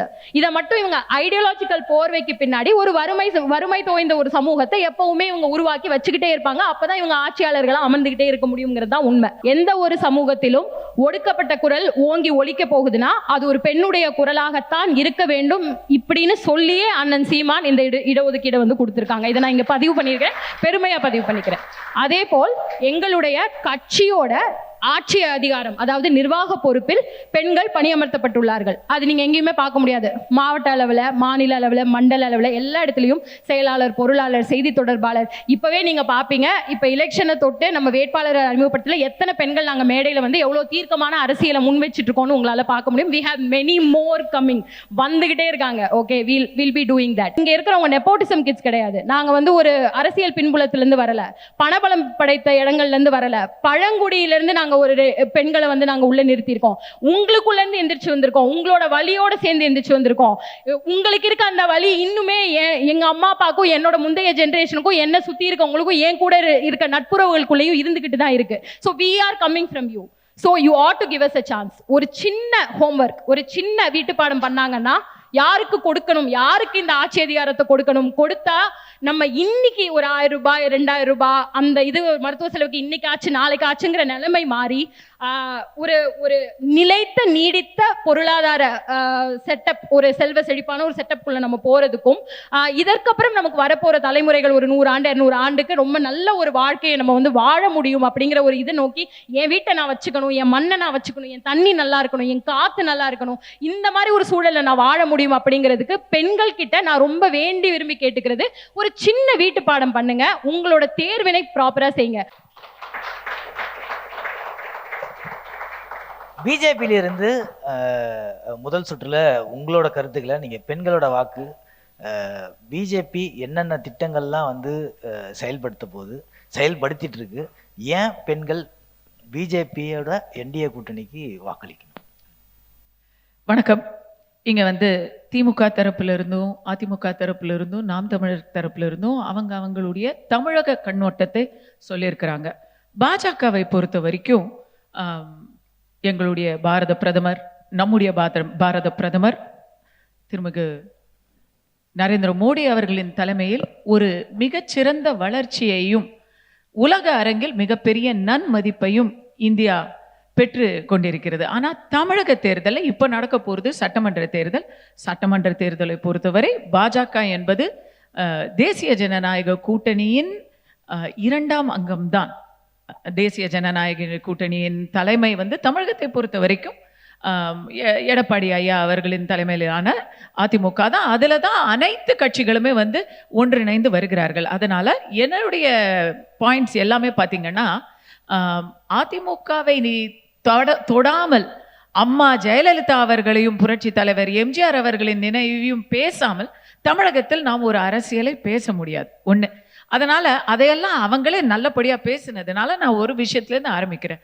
பெண்கள் இன்னைக்கு எந்த இடத்துல யாருக்காக வாக்கு செலுத்தணும் அப்படின்னு கேட்டிங்கன்னா, யதார்த்த கள நிலவரத்துல பெண்கள் பல விஷயங்களுக்காக வாக்கு செலுத்தணும்னு நினைக்கிறாங்க. அதுல ஒன்று, எம்ஜிஆர், ஜெயலலிதா, எடப்பாடி என்ற அந்த பரம்பரையின் அந்த தமிழக பெண்களின் மதிப்பையும் நம்பிக்கையும் பெற்ற அந்த அதிமுக தலைவர்களின் மேல் உள்ள நன்மதிப்பும் நம்பிக்கையும் வைத்து அவர்கள் வாக்கு செலுத்தணும்னு நினைக்கிறாங்க. அடுத்ததாக பிரதம மந்திரி மோடி அவர்களும் பாஜக இந்தியா அளவில் பெண்களுக்காக செய்து நிரூபித்த திட்டங்களின்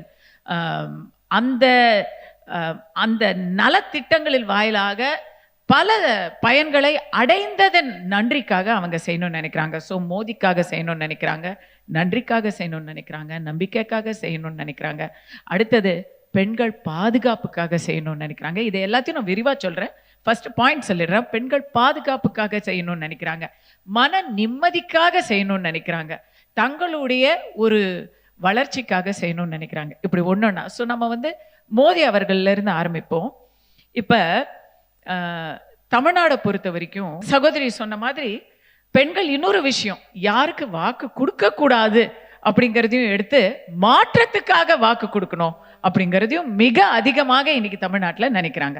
ஸோ முதல் பாயிண்ட் மோடி அவர்களுக்காக ஏன் பெண்கள் வந்து வாக்கு செலுத்தணும் அப்படின்னு நினைக்கிறாங்கன்னு பார்த்தீங்கன்னா, நமக்கு சொல்றதுக்கு வந்து இன்றைக்கு நேரமே பத்தாது. அந்த அளவுக்கு பல திட்டங்களை மோடி தலைமையிலான பாஜக அரசு செய்து அதை வந்து இந்தியாவின் பல இடங்களில் மிக மிக பெரிய அளவில் வெற்றி அடைய செய்திருக்கிறார்கள். அதை நீங்க பாத்தீங்கன்னா மகிழா சம்மான் சேவிங் சர்டிபிகேட் மற்றும் சுகன்யா சம்ரித்தி யோஜனா, இந்த ரெண்டும் வந்து பொருளாதார திட்டங்கள். அது வந்து சேமிப்பு திட்டங்கள். எங்கேயுமே இல்லாத அளவுக்கு, எந்த பேங்க்லையுமே கூட இல்லாத அளவுக்கு 8.2% வட்டி அப்படிங்கிறது பெண்களுக்காக சிறப்பான ஒரு சேவையாக தேசம் முழுதும் அது வந்து புழக்கத்தில் இருக்கிறது, அமலாகி இருக்கிறது என்பது பாஜகவின் மிகப்பெரிய ஒரு வெற்றி. அடுத்தது எல்லாருக்குமே தெரியும், நாட்டில் இன்னைக்கு வந்து மோடி அப்படின்னு சொன்னால் 2 திட்டங்களை வந்து மிகப்பெரிய அளவில் பேசுவாங்க. ஒன்று வந்து அனைவருக்கும் எல்பிஜி என்றதை கொண்டு வந்த உஜ்வலா திட்டம், இன்னொன்று அனைவருக்கும் ஒரு அடையாளத்தை கொடுத்த முத்ரா யோஜனா திட்டம். தொழில் தொடங்கணுங்க, நம்ம வந்து ஏதாவது ஒரு வகையில் நம்ம தலையெடுக்கணும் அப்படின்னு நினைப்போம். எத்தனையோ வருடங்களாக தமிழ்நாடும் சரி, தமிழ்நாடு வந்து எப்பவுமே லேடிஸ் மெட்ரிக்ல நல்லா இருக்கிற மாநிலம், ஹிஸ்டாரிக்கலி நல்லா இருந்த மாநிலம். அது வந்து தமிழகத்தில் சுதந்திரத்துக்கு முன்னாடியே ஆங்கிலேயன் காலத்திலிருந்தே, மெட்ராஸ் பிரசிடென்சியா இருந்த காலத்திலிருந்தே இந்தியாவின் மற்ற மாநிலங்களை நீங்க வந்து கம்பேர் பண்ணீங்கன்னா தமிழகத்தில் பெண்களுடைய கல்வித்தரமும் பொருளாதார நிலைப்பாடும் வந்து எப்பவுமே நல்லா இருக்கும். அதை வருகிற ஒவ்வொரு ஆட்சியுமே வந்து காமராஜர் காலம் வரை மிகப்பெரிய அளவில் பெண்களுக்கான மதிப்பை கூட்டிக்கிட்டே தான் இருந்தாங்க. காமராஜர் அவர்கள் கிங் மேக்கரா தான் இருந்தார். இந்திரா காந்தி அம்மையாரைத்தான் அவர் வந்து பதவியில் வச்சு அழகு பார்த்தாரே தவிர, அவர் வந்து அந்த இடத்துல வந்து பெண்களுக்கு வந்து மிகப்பெரிய அளவில், பாரதி புதுமை பெண்ணை பாடிய நாடு இது. அதனால அந்த இடத்துல என்னைக்கு அந்த பெண்களுடைய பொருளாதாரம் சிக்கலுக்கு உள்ளாகுதுன்னு சொன்னீங்கன்னா, முதல் காரணம் மது. அதை ஆரம்பித்து வைத்த முழு புண்ணியமும் திமுக அரசையே சேரும். அதை வந்து பாத்தீங்களா, மத்தவங்க பேசும்போது நீங்க கேக்குறீங்க, எனக்கு மட்டும் வந்து குறுக்கிட்டு கேக்குறீங்க. நீங்க என்ன குறுக்கிட்டு கேட்பீங்கன்னு தெரியும்.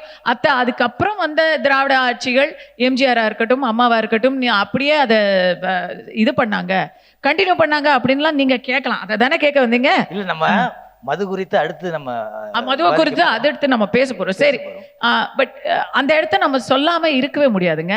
ஏன்னா மது அப்படிங்கிற ஒரு மிகப்பெரிய அரக்கனை தமிழகத்துல கொண்டு வந்து படிக்க வேண்டிய ஒரு சமுதாயத்தை குடிக்க அனுப்பிச்ச அந்த பெருமை திமுகவைத்தான் சேரும். அன்னைக்கு ஆரம்பிச்சது ஒரு நோய் வந்துருச்சுன்னு வைங்க, நோய் வந்துடுச்சு, 5 வருஷம் கழிச்சு அந்த நோய் நாங்க இப்ப மாறிட்டோம்ப்பா, எங்க மனசை மாத்திக்கிட்டோம், ஆட்சி மாறிடுச்சு போ அப்படின்னு சொன்னா போகாது. மருத்துவ ரீதியாவே சொல்றேன், நமக்கு வந்து நீரிழிவு நோய் வந்துருச்சு, இல்ல வேற ஏதோ ஒரு பிளட் பிரஷர் வந்துருச்சுன்னா வந்ததை வந்து போ அப்படின்னு சொன்னா போக முடியாது. You have to manage it. திடீர்னு ஒருத்த வந்து 5 வருஷம் நாசமா போன ஒரு குடிநோயாளிய வந்து இன்னிலேருந்து நீ குடிக்காத அப்படின்னு நம்ம சொல்லி சட்டம் போட முடியாதுங்க. அதுக்கு விழிப்புணர்வு ஏற்படுத்தணும், ரிஹாபிலிட்டேஷன் ஏற்படுத்தணும், அதுக்கு செலவு பண்ணணும். எங்கேருந்து செலவு பண்ணுவீங்க? உங்க பட்ஜெட்ல 3ல் 1 பங்கு நீங்க அதை தான் வருமானமாவே வச்சு பட்ஜெட்டே போடுறீங்க. உங்களுடைய நலத்திட்டங்கள் அத்தனைக்கும், இன்க்ளூடிங் மகளிர் உரிமை திட்டம், விடியல் பயணம் திட்டம், எல்லாத்துக்கும் நீங்க பட்ஜெட்டே இதை வச்சுதான் போடுறீங்கும் பொழுது அப்படியெல்லாம் அதை உடனடியா தீர்த்திட முடியாது. இனி அடுத்து வரும் அதிமுக தலைமையிலான தேசிய ஜனநாயக கூட்டணி ஆட்சியிலும் முழுசுமா உடனடியா ப்ரோஹிபிட்லாம் பண்ணிட முடியாது. ஆனா முடியாது, ஏன்னா இங்க வந்து முத்தி போச்சு, நோய் முத்தி போச்சு. முத்துன நோயை கொஞ்சம் கொஞ்சமா சீரமைக்கணும்னா அம்மா ஜெயலலிதா அவர்கள் பீரியட்ல கடைகளை கம்மி பண்ணாங்க, விற்கிற நேரத்தை கம்மி பண்ணாங்க. அதே போல இன்னைக்கு மோடி அவர்களுடைய பாஜக இந்தியாவில் பல இடங்களில் புரோஹிபிஷன், முழு மது விலக்கை அமுல்படுத்தி அதை வெற்றிகரமாக ஹோல்சேல்ல இருந்து ரீட்டைல் முழுமுதற எடுத்ததுக்கு காரணமும் அவங்கதான். மது இது அவங்க எடுத்த காரணத்துக்கு வரலாறு தெரியாம பேசாத தங்கச்சி. ரீட்டைல இருந்து ஹோல்சேலு, நாங்க சின்ன பொட்டி கடையில வித்தோம், இப்ப மொத்தமா விக்கிறோம், அது கிடையாது இங்க பேச்சு. மது விலக்கை செய்ய முடியும். அதை அந்த மதுவே இல்லாம ஒரு மாநிலத்தை மிகப்பெரிய அளவுல அருமையாக நடத்தி காட்ட முடியும் அப்படின்னு பீகார்லயும் குஜராத்லயும் நிரூபிச்சுக்கிட்டு இருக்காங்க. இது ஒண்ணு, இந்த நம்பிக்கை. அடுத்தது ஆமா, இல்லீகல் லிக்கர்ல எத்தனை பேர் செத்தாங்க? கள்ளக்குறிச்சியில இருக்கிறவங்களை கேளுங்கம்மா. அத நீங்க கள்ளக்குறிச்சியில இருக்கிறவங்க கிட்ட கேளுங்க. இங்க டாஸ்மாக்ல டெய்லி டார்கெட் வச்சு வித்துட்டு இருந்த இடத்துல அங்க கள்ளக்குறிச்சியில ஏன் வந்து கள்ளச்சாராய மரணம் வந்தது? ஏன்னா விக்கிறவங்க வாங்குறவங்க அதை குடிச்சு உயிர் எழுந்தவங்க, அவங்க எல்லாருக்கும் திமுகவுக்கு சம்பந்தம் இல்லைன்னு சொல்லுவீங்களா? விசிகாவுக்கும் சம்பந்தம் இல்லைன்னு சொல்லுவீங்களா? உங்களுடைய கூட்டணி கட்சியினர் அதுக்கு சம்பந்தம் இல்லைன்னு சொல்லுவீங்களா? பீகார்ல இன்னும் இல்லீகல் லிக்கர்ல நிறைய டெத்ஸ், அதுதான்மா அங்க பூரண மதுவிலக்கு இருக்கு. அதனால அங்க மிகப்பெரிய அளவுல குடி வெறியர்கள் இருந்தாங்கன்னா அந்த பக்கம் போறாங்க. இத கண்டிப்பா பேசுவோம். ரோட்டுக்கு ரோடு போதை பொருளும் சாராயமும் தண்ணி மாதிரி வித்துக்கிட்டு இருக்காங்க. அங்கேயும் கள்ளச்சாராயம். ஸ்டாண்ட் அப் இந்தியாங்கிறது எப்படி முத்ரா யோஜனாங்கிறது ஒரு தொழில் முனையும் பெண்களுக்கு மீனை கொடுக்காம மீன் பிடிக்க கத்து கொடுக்குறாங்களோ, அதே போல மீன் பிடித்து நல்ல ஒரு இடத்துக்கு வந்தவங்களுக்கு ஸ்டாண்ட் அப் யோஜனாங்கிறது சமீப காலமாக அறிவிக்கப்பட்ட திட்டம். ஏன்னு சொன்னா முத்ரா யோஜனா மிகப்பெரிய சக்சஸ். அதுல வந்து 5 லட்சம் 10 லட்சம் வரைக்கும் வாங்கிக்கிட்டு இருந்தவங்களுக்கு இன்னைக்கு 2 கோடி வரைக்கும் கொடுக்குறாங்க அப்படின்னு சொன்னா அது வந்து முத்ரா யோஜனையோட எம்எஸ்எம்இ சிறு தொழில் நிறுவனங்கள்ல இருந்து இப்போ பெருசா கனவு காணக்கூடிய அளவுக்கு பெண்களுக்கு வந்து ஒரு பெரிய ஒரு எம்பவர்மெண்ட் ஆகியிருக்கு. இன்னைக்கு நாம வந்து மடிக்கணிகளை கொடுத்துக்கிட்டு இருக்கோம். இதுல எப்படி அம்மா, இந்த இடத்துல அம்மாவை சொல்ல வேண்டி இருக்கு. அனைத்து அரசு பள்ளி மாணவர்களுக்கும் ஹை ஸ்கூல் லெவல்ல 10, 12 கிளாஸ்ல ரொம்ப அதிகமாக மடிக்கணினி தேவையான இடத்துல அம்மா கொடுத்தாங்க மடிக்கணினி.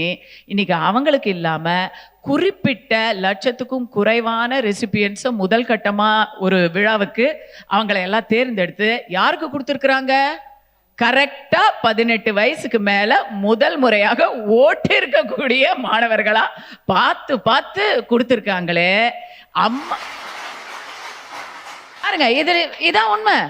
என்ன நான் சொல்லல, அவங்க வந்து இத கேட்கிறவங்களுக்கே தெரியும். பள்ளிக்கூட பசங்களுக்கு கொடுக்கறத நிறுத்திவிட்டு ஓட்டு இருக்கான்னு பார்த்து பார்த்து மடிக்கணினி கொடுக்கறதுக்கு பேரு அரசியல் வியாபாரம். அதுக்கு பேரு திட்டம் கிடையாது, அதுக்கு பேரு நலத்திட்டம் கிடையாது. இப்போ அடுத்தது பெண்கள் யாருக்காக ஓட்டு போடுவாங்கன்னா கண்டிப்பாக அம்மா புரட்சி தலைவி அம்மாவுக்காக ஓட்டு போடுவாங்க. அம்மா கேண்டீனுக்காக ஓட்டு போடுவாங்க. இன்னைக்கு வந்து அங்க பேட்டி பச்சாவ் பேட்டி படாவ் என்ற திட்டத்துக்கு முதல்லையே வந்தது இங்க தொட்டில் குழந்தை திட்டம். அதுக்காக ஓட்டு போடுவாங்க. எல்லாத்துக்கும் மேல பாதுகாப்புக்காக ஓட்டு போடுவாங்க. சொன்னீங்களே விடியல் ஆட்சியில எல்லா இடத்துலயும் நம்ம பஸ்ல போறோம், பாராட்டுறோம், வரவேற்கிறோம். பெண்களுக்கான எந்த திட்டமா இருந்தாலும் நான் பாராட்டுறேன். எங்க போவாங்கம்மா பெண்கள்? எங்க தனியா போவாங்கம்மா? எங்க போவாங்க? போயிட முடியுமா? 8 மணிக்கு மேல ராத்திரி, ஐயா 8 மணி காலையிலேயே போக முடியலங்க. வீட்டுல இருந்தாலும் போட்டுட்டு வந்து வெட்டி கொள்றாங்க. அடுத்தடுத்து 2 நாள் பீகார்ல இருந்து வந்த குடும்பத்துக்கும் பாதுகாப்பு இல்ல, 4 நேரில இருக்கிற குடும்பத்துக்கும் பாதுகாப்பு இல்ல.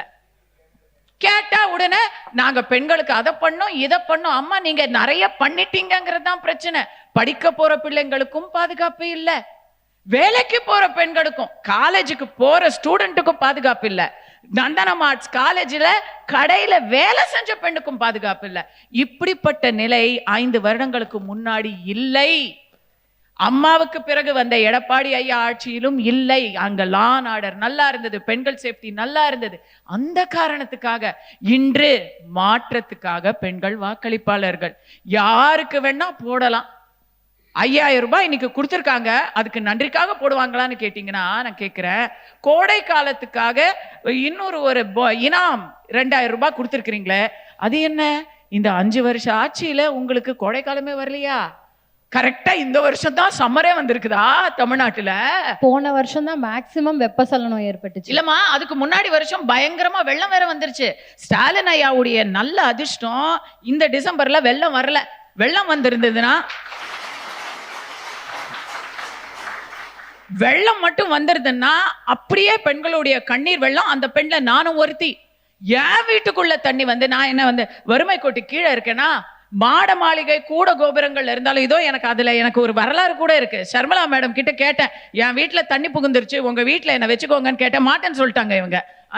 2 வருஷம் முன்னாடி வந்த இதுல அது அப்படிப்பட்ட ஒரு எல்லாருக்கும் வருதுங்க. மழை என்பது ஒருத்தருக்கா பெய்யும், எல்லாருக்கும் பெய்யுது. வெள்ளம் வந்து தமிழ்நாட்டுல எங்கெல்லாம் அந்த வெள்ள வடிகால் வச்சாங்களோ அங்கெல்லாம் வந்துச்சு. வந்துச்சு. எல்லாரும் வந்து ஃபர்ஸ்ட் ஃப்ளோர்ல போய் உட்கார்ந்துருந்தோம். விழுப்புரம்ல போன முறை வந்தது உதவித்தொகை தரல. நெல்லையில வந்த போது இந்தியா கூட்டணியில போய் கூட்டணி பேசி கரெக்ட், கூட்டணி பேசிட்டு இருந்தாங்க. அம்மா அவங்க வந்து எப்பெல்லாம் கூட்டணி பேசுவாங்க, எப்பெல்லாம் அமைச்சர் பேரம் பேசுவாங்க அப்படின்னு நாம் தமிழர்ல கேளுங்க. செம்பரம்பாக்கம் காலத்துல இருந்தே இந்த சிக்கல் இருந்துட்டு இருக்கு. அதையும் நம்ம விட்டுட்டு பைபாஸ் பண்ணி இப்ப ஏற்பட்ட சிக்கல் எல்லாருக்கும் உதவித்தொகை, சென்னை முழுவதும் உதவித்தொகை வழங்கப்பட்டது. யார் யார் பாதிக்கப்பட்டாரோ எல்லாருக்கும் இருக்கட்டும். அது அடுத்தது மகளிர் உதவித்தொகை. நான் உண்மையை சொல்றேன், மகளிர் உதவித்தொகை எல்லாருக்கும் கிடைக்கணுங்கிறதுல எனக்கு எந்த மாற்றம் கிடையாது. ஆனா எல்லாருக்கும் கிடைக்கலங்கிறதுல மிகப்பெரிய ஒரு வருத்தம் எனக்கு இருக்கு. ஒரே ஒரு மட்டும் சொல்லி முடிச்சிடுறேன். இப்ப பெண்களுக்கு சம உரிமை, சீமான் ஐயா அண்ணன் சீமானை பாராட்டுறதுக்கு, அண்ணன் சீமானை போல பெண்களுக்கு சம சதவிகித ரெப்ரசன்டேஷன் அப்படிங்கிறது வந்து வேற யாராலையும் இது வரைக்கும் பண்ணல யாரும்.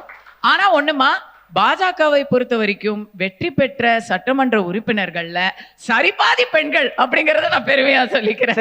அடுத்தடுத்த சுற்றுகள்ல அதனால இது எதுவுமே இல்லாம, ஏன்னா ஒண்ணுங்க, திரௌபதி முர்முவா இருக்கட்டும், கங்கனா ரனௌட்டா இருக்கட்டும், மைதிலி தாக்கூரா இருக்கட்டும், நம்ம நிர்மலா சீதாராமன் அம்மாவா இருக்கட்டும், யாரா இருந்தாலும் இவங்க யாருக்கும் அவங்க வந்து ரிலேஷன் கிடையாது. வானதி அக்கா விட்டீங்களா? வானதி அக்காவா இருக்கட்டும், டாக்டர் சீதாராமன் எந்த தேர்தல்ல நின்னாங்க, எங்க ஓட்டு வாங்குனாங்க, யாராவது சொல்ல முடியுமா? தேர்தல் எல்லாம் நிக்கலங்க. அவங்க தேர்தல்ல நின்னு ஓட்டு வாங்கி ஜெயிச்சாங்க அப்படினு சொன்னீங்கல, அதுக்காக அந்த கிளாரிஃபிகேஷன். கனிமொழி சோமு எந்த தேர்தல்ல நின்னாங்க சொல்லுங்க? இப்ப அவங்க ராஜ்யசபா எம்பி. அடுத்தடுத்த சுற்றுகள்ல நம்ம இது பண்ணுவோம். அவங்க எல்லாம் வந்து ஏதாவது ஒரு குடும்பத்துல பிறந்தா மட்டும்தான் திமுகவுல பெண்கள் நல்லா இருக்க முடியும். மற்ற எந்த குடும்பத்துல பிறந்தாலும் அந்த பெண்கள் மாற்றத்தை மட்டுமே விரும்புவார்கள் என்பதை ஆழ்ந்த சொல்லிக்கொண்டு அடுத்த சுற்றுக்காக காத்திருக்கிறேன். அடுத்ததாக ஷர்மிளா மேம், ரொம்ப நேரமா வெயிட் பண்ணிட்டு இருக்கீங்க. இந்த தேர்தல்ல பெண்கள் யாரை அதிக அளவுக்கு ஆதரிப்பார்கள்? 2-3 விஷயங்கள் முதல்ல கிளியர் பண்ணிடணும். பெண்களுக்கு பாதுகாப்பே இல்லை அப்படின்னு சொல்லி ரொம்ப வருத்தப்பட்டாங்க, மூச்சு முட்டுற அளவுக்கு வந்து பேசினாங்க. ஆனால் இவங்களுடைய ஆதரவாளர் மதிப்புக்குரிய ஆளுநர் RN ரவி 2 நாள் முன்னால் என்ன பேசினார் அப்படின்னு பார்த்தீங்கன்னா, எந்த மாநிலத்தில் இருக்கக்கூடிய பெற்றோர்களே உங்ககிட்ட நான் சொல்கிறேன், தைரியமாக உங்கள் வீட்டு பெண்களை தமிழ்நாட்டுக்கு படிக்க அனுப்புங்க.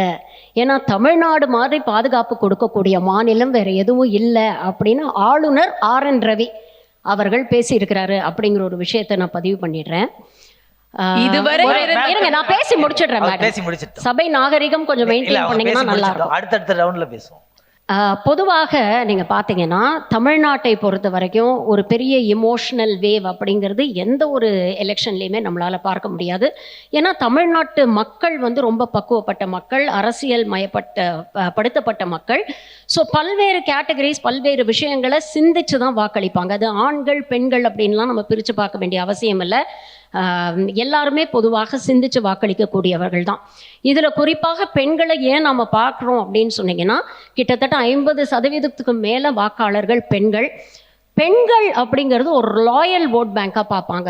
ஒரு பெண்களுக்கு ஒரு தலைவர் மீது, ஒரு கட்சி மீது ஒரு நம்பிக்கைன்னு வந்துருச்சுன்னா, அந்த நம்பிக்கையை வந்து உடைக்கிறது இல்லை அதை மாற்றுறது வந்து மிகவும் கடினமான ஒரு விஷயம். இதை கடந்த 60 ஆண்டு கால மாறி மாறி இருபெரும் திராவிட கட்சிகள் ஆட்சிக்கு வரும்பொழுதும் நம்ம பார்த்துருக்குறோம். சசிரேகா அவங்க பேசின மாதிரி அம்மாவுடைய அந்த சாதனைகள்லாம் வந்து யாருமே இங்கே மறுத்து பேச முடியாது. இருபெரும் திராவிட கட்சிகளாகட்டும், அது எம்ஜிஆர் ஆகட்டும், கலைஞர் ஆகட்டும், ஜெயலலிதா ஆகட்டும், பல்வேறு விஷயங்களை வந்து அவங்க பல்வேறு தமிழ்நாடு மக்களுக்கான முன்னேற்றத்துக்கான பல்வேறு திட்டங்களை கொண்டு வந்திருக்கிறாங்க. பட் அன்ஃபார்ச்சுனேட்லி என்னன்னா, அம்மாவுடைய எரா அப்படிங்கிறது அந்த 2014 முடிஞ்சு போச்சு, 16 முடிஞ்சு போச்சு.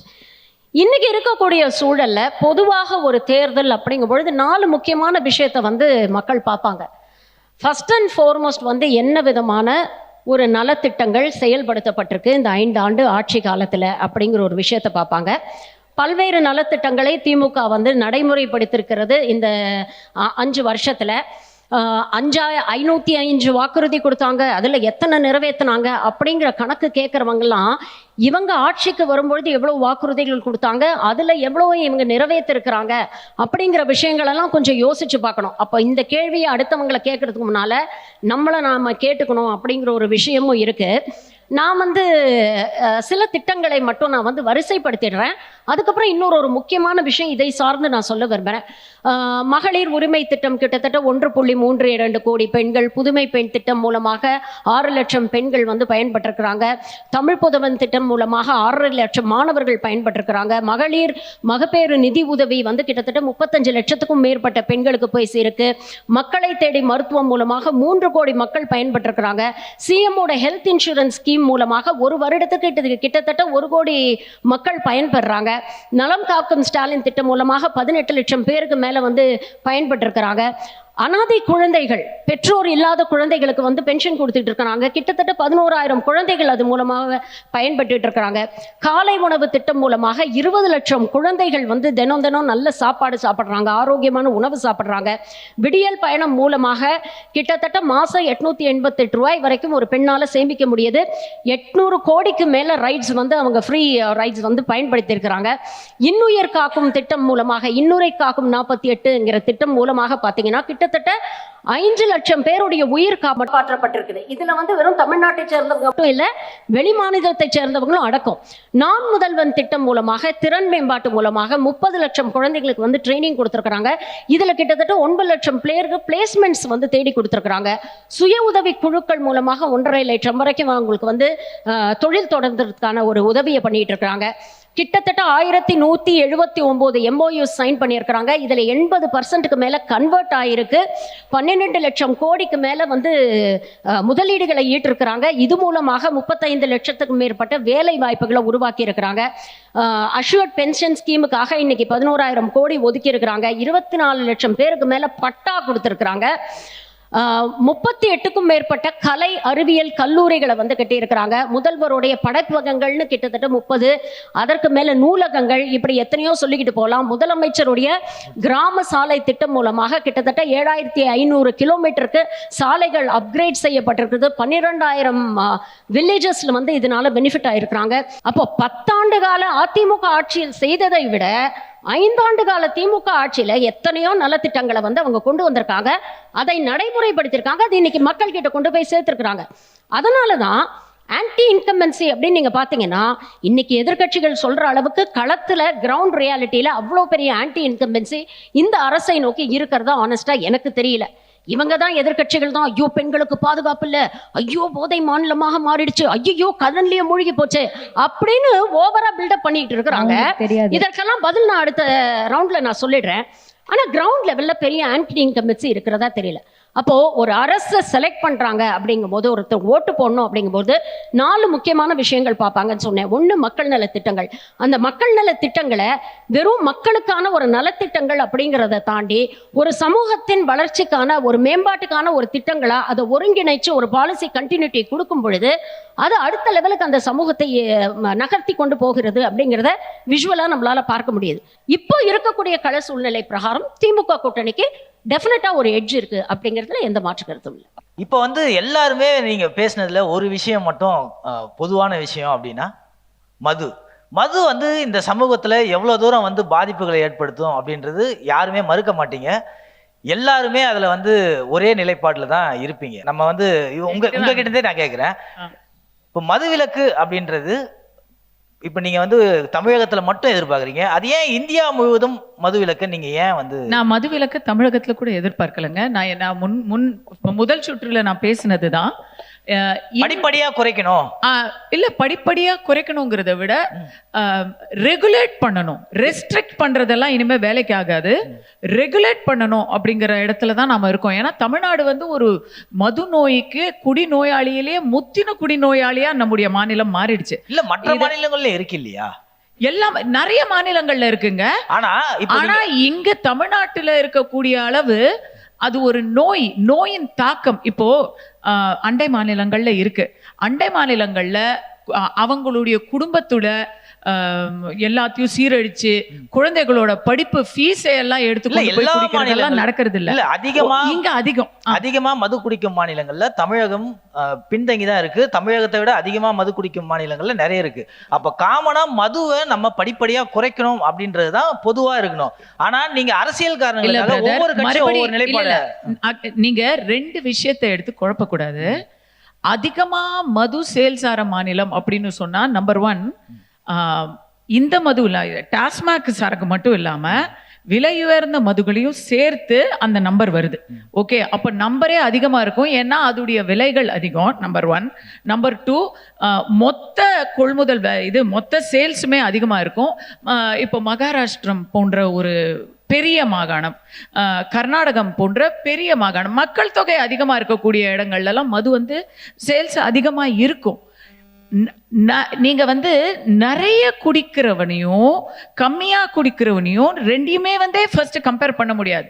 இப்ப ஒரு சாதாரணமா ஒருத்தர் வந்து ஒரு இனிப்பு சாப்பிட்றதுக்கும் நீரிழிவு நோயாளி இனிப்பு சாப்பிட்றதுக்கும் மிகப்பெரிய வித்தியாசம் இருக்கு. ஒருத்தங்களுக்கு அது வந்து உயிருக்கே ஆபத்து. அதே போலதான் தமிழ்நாட்டை பொறுத்த வரைக்கும் இங்க நம்ம குடிநோயாளி கதறிக்கிட்டு இருக்கு. இப்போ ஒரு பக்கம் வந்து மதுவாலதான் இந்த சமூகம் சீரழிதுன்னு சொல்றீங்க, ஆனா மதுவை மொத்தமா நீக்க முடியாதுன்றீங்க. அப்ப இதற்குள்ள நீங்க நீக்க முடியலாம். அது ஒவ்வொருத்தருடைய என்னுடைய கருத்து. மதுவை படிப்படியாக இங்க வந்து இந்த இடத்துல வந்து ரெகுலேட் பண்ணலாம், அதுக்கப்புறம் ரீஹாபிலிட்டேட் பண்ணலாம். ஆனா பிஜேபி ஆளும் மாநிலங்கள்லயே அது செய்யல இல்லையா? எப்படிங்க இந்த மாதிரி படிப்படியா குறைக்கிறத பிஜேபி ஆளும் மாநிலங்கள்லயே வந்து இன்னும் செய்யல இல்ல? இல்ல பூரண மதுவிலக்கு இருக்கு. ஒரு நிமிஷம் மேடம் இருக்கு. இல்ல மதுவிலக்கே இருக்குங்க. பிஜேபி ஆளும் மாநிலங்கள்ல மதுவிலக்கு, பூரண மதுவிலக்கு கூட இருக்கு. அதே சமயத்துல புதுச்சேரி போன்ற இடங்கள்ல அதோடைய வரலாற்று பூர்வமான அடையாளமே கோவா, புதுச்சேரி இல்லங்க. அததான் எல்லா மனிதர்களும் மனிதர்கள். மறுபடி சொல்ற, குடிப்பவர்கள் அனைவரும் குடிநோயாளிகள் கிடையாது. நான் வந்து சுத்தமா நான் வந்து மதுவுக்கு என்னுடைய தனிப்பட்ட வாழ்க்கையில நான் மது குடிக்க மாட்டேன். நான் மதுவுக்கு எதிரி தான். எனக்கு யாராச்சும் என் எதிர வந்து அவங்க குடிச்சா கூட நான் வந்து ஜூஸ் குடிக்கிறீங்களா அப்படின்னு கேட்கிற ஆள் தாங்க. ஆனா அதுக்காக அவங்க குடிக்கிறவங்க எல்லாரும் அப்படியே நாசமா போயிருவாங்க அப்படிங்கிறது கிடையாது. இது வந்து மாநிலங்கள்ல பெண்கள் எதுங்க இப்பதான் அவங்க சொன்னாங்க, நிறைய பேர் அப்படியே பாதிக்கப்பட்டிருக்கிறாங்க, கவலைப்படுறாங்க எல்லாம் சொன்னீங்க. இப்ப நீங்களே தான் சொல்றீங்க எல்லாரும் பாதிக்கப்படுறது கிடையாது, எல்லாரும் நீங்களே பண்றீங்களே. தமிழ்நாட்டுக்கு வெளியே இருக்கக்கூடிய பல மாநிலங்கள்ல மது பயன்படுத்துவோர் இடையில் குடிநோய் என்பது குறைவாக இருக்கிறது. தமிழகத்தை பொறுத்த வரைக்கும் குடிநோய் இது வந்து ரொம்ப நுவான்ஸான ஒரு பாயிண்ட். நம்ம வந்து குடிக்கிறதுனால குடி போதை இந்த ரெண்டு விஷயம் தமிழ்நாட்டில் மிகப்பெரிய அளவுல பிரச்சனையா இருக்கு. கோயம்புத்தூர்ல ஒரு மாணவி வந்து ஒரு ஒதுக்குப்புறமான இடத்துல அவங்களுக்கு வந்து மிகப்பெரிய ஒரு பாலியல் வன்முறை நடந்துச்சு. பாலியல் வன்முறை நடந்துச்சு. அதுக்கு 2 விதமா மது காரணம். ஒண்ணு, அங்க ஒரு இல்லீகல் பாரு நடந்துகிட்டு இருக்கு. அந்த இல்லீகல் பாரு அங்க இருக்கிற லோக்கல் அரசியல் புள்ளிகளுக்கு தெரியாமலாம் நடக்கல. வந்தவனும் ஃபுல் போதையில 3 பேர் வந்தாங்க. ஃபுல் போதையில வந்தவனும் இல்ல. நீங்க ஒரு கிரைம் சொல்றீங்க, எனக்கு புரியுது. இந்த மாதிரி ஒரு டேஞ்சரஸான ஒரு போக்கு ரெகுலேட் ஆனா இந்த மாதிரி டேஞ்சரஸ் போக்கு. இப்ப பஞ்சாபை பொறுத்த வரைக்கும் ஹைவேஸ்ல கடையெல்லாம் தூக்கணும்னு சொல்லிட்டாங்க. இந்தியா முழுக்கவே நேஷனல் ஹைவேஸ்ல இத தூக்கிடணும், சரக்கு விற்க கூடாது அப்படின்னு மத்தியில இருக்கக்கூடிய பாஜக சட்டம் தாங்க போட முடியும். உடனே கேரளால என்ன பண்ணாங்க தெரியுமா? இது நேஷனல் ஹைவே இல்ல, இது ஸ்டேட் ஹைவே அப்படின்னு அதுக்கு பேரை மாத்தி வச்சாங்க. அப்படி எல்லாம் பண்ணா நம்ம எதுவுமே பண்ண முடியாது. இப்ப நான் என்ன கேக்குறேன்னா, நாம் தமிழர் வந்து அவர்கள் மட்டும்தான் வந்து நாங்க வந்தா மதுவை முற்றிலுமாக நீக்குவோம் அப்படின்றாங்க. மதுன்றது ஒரு பெரிய பிரச்சனை, அது ஏதோ ஒரு வகையில கொஞ்சம் கொஞ்சமா குறைக்கப்படணும் அப்படின்றது தான் எல்லாரோட நிலைப்பாடுமே இருக்கு. ஆனா இங்க மட்டும் ஒரு டபுள் ஸ்டாண்டர்ட் எடுக்கிற மாதிரி இருக்கு மற்ற கட்சிகள், அது திமுகவா இருந்தாலும் அதிமுகவா இருந்தாலும். இல்ல அது கொஞ்சம் கொஞ்சம் இருக்கலாம். நீங்க எப்படி டபுள் ஸ்டாண்டர்ட்னு ஆரம்பிச்சா நம்ம வந்து அக்கா கனிமொழி அவர்களை பத்தி பேசாம இந்த பேச்சையே நம்ம தொடர முடியாது. ஆட்சிக்கு வந்தா முதல் கையெழுத்து விடியல் பயணத்துக்கு போட்டாங்கன்னு இந்த பாப்பா சொல்லிச்சு இல்ல, நீங்க அரசியலுக்கு வர்றதுக்கு முன்னாடி சரிம்மா மேடம் ஷாமிலி சொன்னாங்க இல்லையா, அவங்க வந்து அரசியலுக்கு வர்றதுக்கு முன்னாடி இதே ஸ்டாலின் ஐயா வந்து ஆட்சிக்கு வந்தா முதல் கையெழுத்து மதுவிலக்குன்னு சொன்னாருங்க. அந்த சொன்ன தேர்தல்ல அவங்க தோத்து போயிட்டாங்க. அந்த சொன்ன தேர்தல்ல அவங்க தோத்து போயிட்டாங்க. அது 2021 சொன்னது இல்ல. அது சொன்ன தேர்தல்ல அவங்க தோத்து போயிட்டாங்க. மக்கள் உங்களுக்கு ஓட்டு போடல. அப்ப நீங்க வந்து கம்பெனி நடத்துறீங்க. இல்ல இல்ல உங்களுக்கு ஓட்டு போடல. கம்பெனி நடத்துறீங்க. அந்த மதுவிலக்குன்னு சொன்னா நாங்க தோத்து போயிட்டோம். மக்கள் முடிவெடுத்தாங்க. மேம் ஒரு நிமிஷம். இன்னொரு விஷயம் இல்ல குஜராத் வந்து அப்படியே ட்ரை ஸ்டேட் அப்படின்லாம் சொன்னாங்களே. மிரர் நவுல வந்த ஒரு ஆர்டிக்கிள், இது அவசியம் வந்து நம்ம பதிவு பண்ணணும். In dry state Gujarat, one Indian made foreign liquor bottle was seized every 4 seconds. ஒவ்வொரு 4 வினாடிக்கும் ஒரு இந்தியன் மேட் ஃபாரின் லிக்கரை வந்து சீஸ் பண்றாங்க. அப்ப அந்த அளவுக்கு இல்லீகல் லிக்கர் ட்ரை ஸ்டேட்னு சொல்லக்கூடிய குஜராத்ல இல்லீகல் லிக்கர் அந்த அளவுக்கு இருக்கு. இவங்க சொல்லக்கூடிய இவர்கள் ஆளக்கூடிய யூபி மாநிலத்துல சாராயம் விக்கிறவங்களெல்லாம் கூப்பிட்டு வச்சு மாநாடே நடத்துறாங்க. அதனால டபுள் ஸ்டாண்டர்ட்ஸை பத்தியோ இல்ல குடிக்கிறதுனால உடம்பு பாதிக்கப்படுது அப்படிங்கறத பத்தியோ பேசுறதுக்கு வந்து இவங்களுக்கு என்ன தார்மீக தகுதி இருக்கு அப்படிங்கிறது ஒரு விஷயம் எல்லாரும் பிராக்டிகலா புரிஞ்சுக்கணும். கம்ப்ளீட்டா மது விலக்கு கொண்டு வருது இல்ல ஒட்டு மொத்தமா இத மூடுறது அப்படிங்கிறது இட் இஸ் பிராக்டிகலி இம்பாசிபிள். இது ஒரு சோஷியல் ஹேபிட்டா மாறி நாகரிகம் பத்தி கிளாஸ் எடுத்தீங்களே, நான் பேச ஒரு சோஷியல் ஹேபிட்டா மாறி ரொம்ப நாள் ஆயிடுச்சுங்க. இது ஒரு சோஷியல் ஹேபிட்டா மாறி ரொம்ப நாள் ஆயிடுச்சு. இல்லங்க இத வந்து இல்ல ஒரு நிமிஷம். இவங்க சொல்றாங்கல்ல அங்க இருந்தது இங்க இருந்தா குஜராத் பேசுறீங்க மகாராஷ்டிரா பேசுறீங்கன்னு. இந்தியா கூட்டணியில இருந்த ஆம் ஆத்மி பார்ட்டி அரவிந்த் கெஜ்ரிவால் ஆட்சியில டெல்லியில நம்ம கொரோனா பீரியட்ல டோர் டெலிவரி செய்யப்பட்டது. இதுக்கு என்ன சொல்ல போறீங்க? இன்னைக்கு நாம பேசிட்டு இருக்கிறது, நீங்க முதல்ல பெண்கள் உரிமைன்னு கூப்பிட்டீங்க. பெண்கள் உரிமையை தாண்டி எங்கெங்கயோ போயிட்டாங்க எல்லாரும். அப்படி பார்த்தா டாஸ்மாக் கொண்டு வந்ததே எம்ஜிஆர் தானே. சரி பெண்களுக்கு எம்ஜிஆர் தானே கொண்டு வந்தாரு டாஸ்மாக். அத பத்தி பேசுவோமா? அப்ப ஆரம்ப புள்ளில இருந்து வருவோம். நம்ம செய்த விஷயங்கள் அப்ப பேசணும்னா ஆரம்பத்துல இருந்து வருவோம். எம்ஜிஆர் தானே டாஸ்மாக் கொண்டு வந்தாரு. ஒரு சோஷியல் இஷ்யூவை பொலிட்டிசைஸ் பண்றாங்க. ஒரு சோஷியல் இஷ்யூவை பொலிட்டிசைஸ் பண்றாங்க. நீங்க நடுவுல இன்டர்ஃபியர் பண்றீங்க. பதிலுக்கு நான் பண்றேன் மேடம். ஒரு சோஷியல் இஷ்யூவா பார்க்கணும். அத நீங்க பொலிட்டிக்கல் லென்ஸோட நீங்க பாத்தீங்கன்னா நீங்க கத்து கொடுக்காதீங்க. சசிரேகா ஒரு 2 minutes நான் சொல்லிடுறேன்மா. ஏதோ எனக்கு ஒரு சான்ஸ் கிடைச்சிருக்கு. டபுள் ஸ்டாண்டர்ட்ஸ் கேட்டீங்க, அதுக்கான பதில் இதுதான். டபுள் ஸ்டாண்டர்ட்ஸ் சொன்னா இளம் விதவைகள் அதிகமாக இருக்கிற மாநிலம் தமிழ்நாடு அப்படின்னு. அம்மா அந்த தேர்தல்ல நீங்க தான் ஜெயிச்சிருக்கீங்க. இந்த தேர்தல் பிரச்சாரத்துக்கு தான் தூத்துக்குடியில அவங்க எம்பி என்னுடைய நிலைப்பாடு வந்து நீங்க திமுகவோட நிலைப்பாடோட சூப்பர் இம்போஸ் பண்றதுல முயற்சி பண்ணாதீங்க. என்னுடைய நிலைப்பாடு என்னங்கறத நான் பேசுவேன். நீங்க ஏன் ஒபினியன் பத்தி நீங்க பேசாதீங்க. உங்க நிலைப்பாடு நீங்க பேசுங்க. ஏன் நிலைப்பாடு என்னங்கறத நான் பேசுவேன். ஒரு நிமிஷம், இந்த விவாதத்தை நம்ம ரொம்ப பொறுமையாவே கொண்டு போலாம். சரிங்க. அதாவது இவங்க வந்து இவ்வளவு ஆவேசமாலாம் குறுக்கிட்டு பேசினாங்க. ஆனா உண்மை என்னன்னா அவங்க சொன்னது 2 பாயிண்ட் தான். அவங்க வந்து மதுவிலக்குன்னு ஸ்டாலின் ஐயா சொன்னதும் தோத்து போயிட்டாங்களாம். அதனால கம்பெனியில ரூல்ஸ மாத்தி கொள்கையை விட்டுட்டு இருக்கட்டும் அப்படின்ட்டாங்க. அடுத்தது கனிமொழி அக்கா வந்து இளம் விதவைகள்னு எப்ப சொன்னாங்க? எம்பி தேர்தல்ல சொன்னாங்க. இப்ப அவங்க தான் ஜெயிச்சிருக்காங்க. இப்ப இளம் விதவைகள் இல்லையாமா? இப்ப பிரச்சனை இல்லையா? எனக்கு என்ன ஒரு கேள்வி, இத வந்து இவ்வளவு தூரம் பேசுறவங்க யூபில ஒரு பாட்டில் வாங்குனா ஒரு பாட்டில் ஃப்ரீன்னு விளம்பரம் பண்ணாங்க. யூபில ஒரு பாட்டில் விஸ்கி வாங்கினா ஒரு பாட்டில் விஸ்கி ஃப்ரீன்னு கொடுத்தாங்க. இவங்க பேசலாமா? இவங்களுக்கு தகுதி இருக்கா பேசுறதுக்கு? ஒரே ஒரு பேச்ச மாத்தி பேசுறதுதான் திமுக. பேச்ச மாத்தி பேசுறதுனா திமுகவோட வேலை இல்ல. இருக்கிற பிராக்டிகல் விஷயத்தை பேசுங்க. ஒரே நிமிஷம், ஒரு நேரத்துல ஒருத்தர் மட்டும் பேசுங்க. நான் இன்டராக்ட் பண்றேன். தயவு செஞ்சு, ஏன்னா மக்களுக்கு புரியாம போயிடும், நேரம் தான் வீணாகும். இவ்வளவு தூரம் வந்து நம்ம வந்து பெண்கள் வாக்கு குறித்து பேசுறோம், பெண் முன்னேற்றம் குறித்து பேசுறோம். ஆனா அமைச்சரவையிலையும் அது அதிமுக ஆட்சி காலத்திலயா இருக்கட்டும் இல்ல திமுக ஆட்சி காலத்திலயும் அமைச்சரவையில ரொம்ப குறைந்த அளவு தான் கொடுக்கப்படுது. ஆனா அது குறித்து வந்து எந்த கட்சியும் கவலைப்படுற மாதிரி எனக்கு தெரியல. இப்போ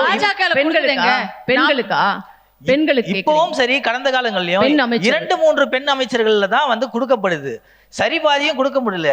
மாவட்ட செயலாளர்களும் பாத்தீங்கன்னா நீங்க வந்து அதிமுக ஆகட்டும் இல்ல திமுக ஆகட்டும், ஏன் பிஜேபியா கூட இருக்கட்டும், மாவட்ட செயலாளர்களுக்கும் பெண்கள் வந்து ரொம்ப குறைந்த அளவுல தான் குடிக்குது.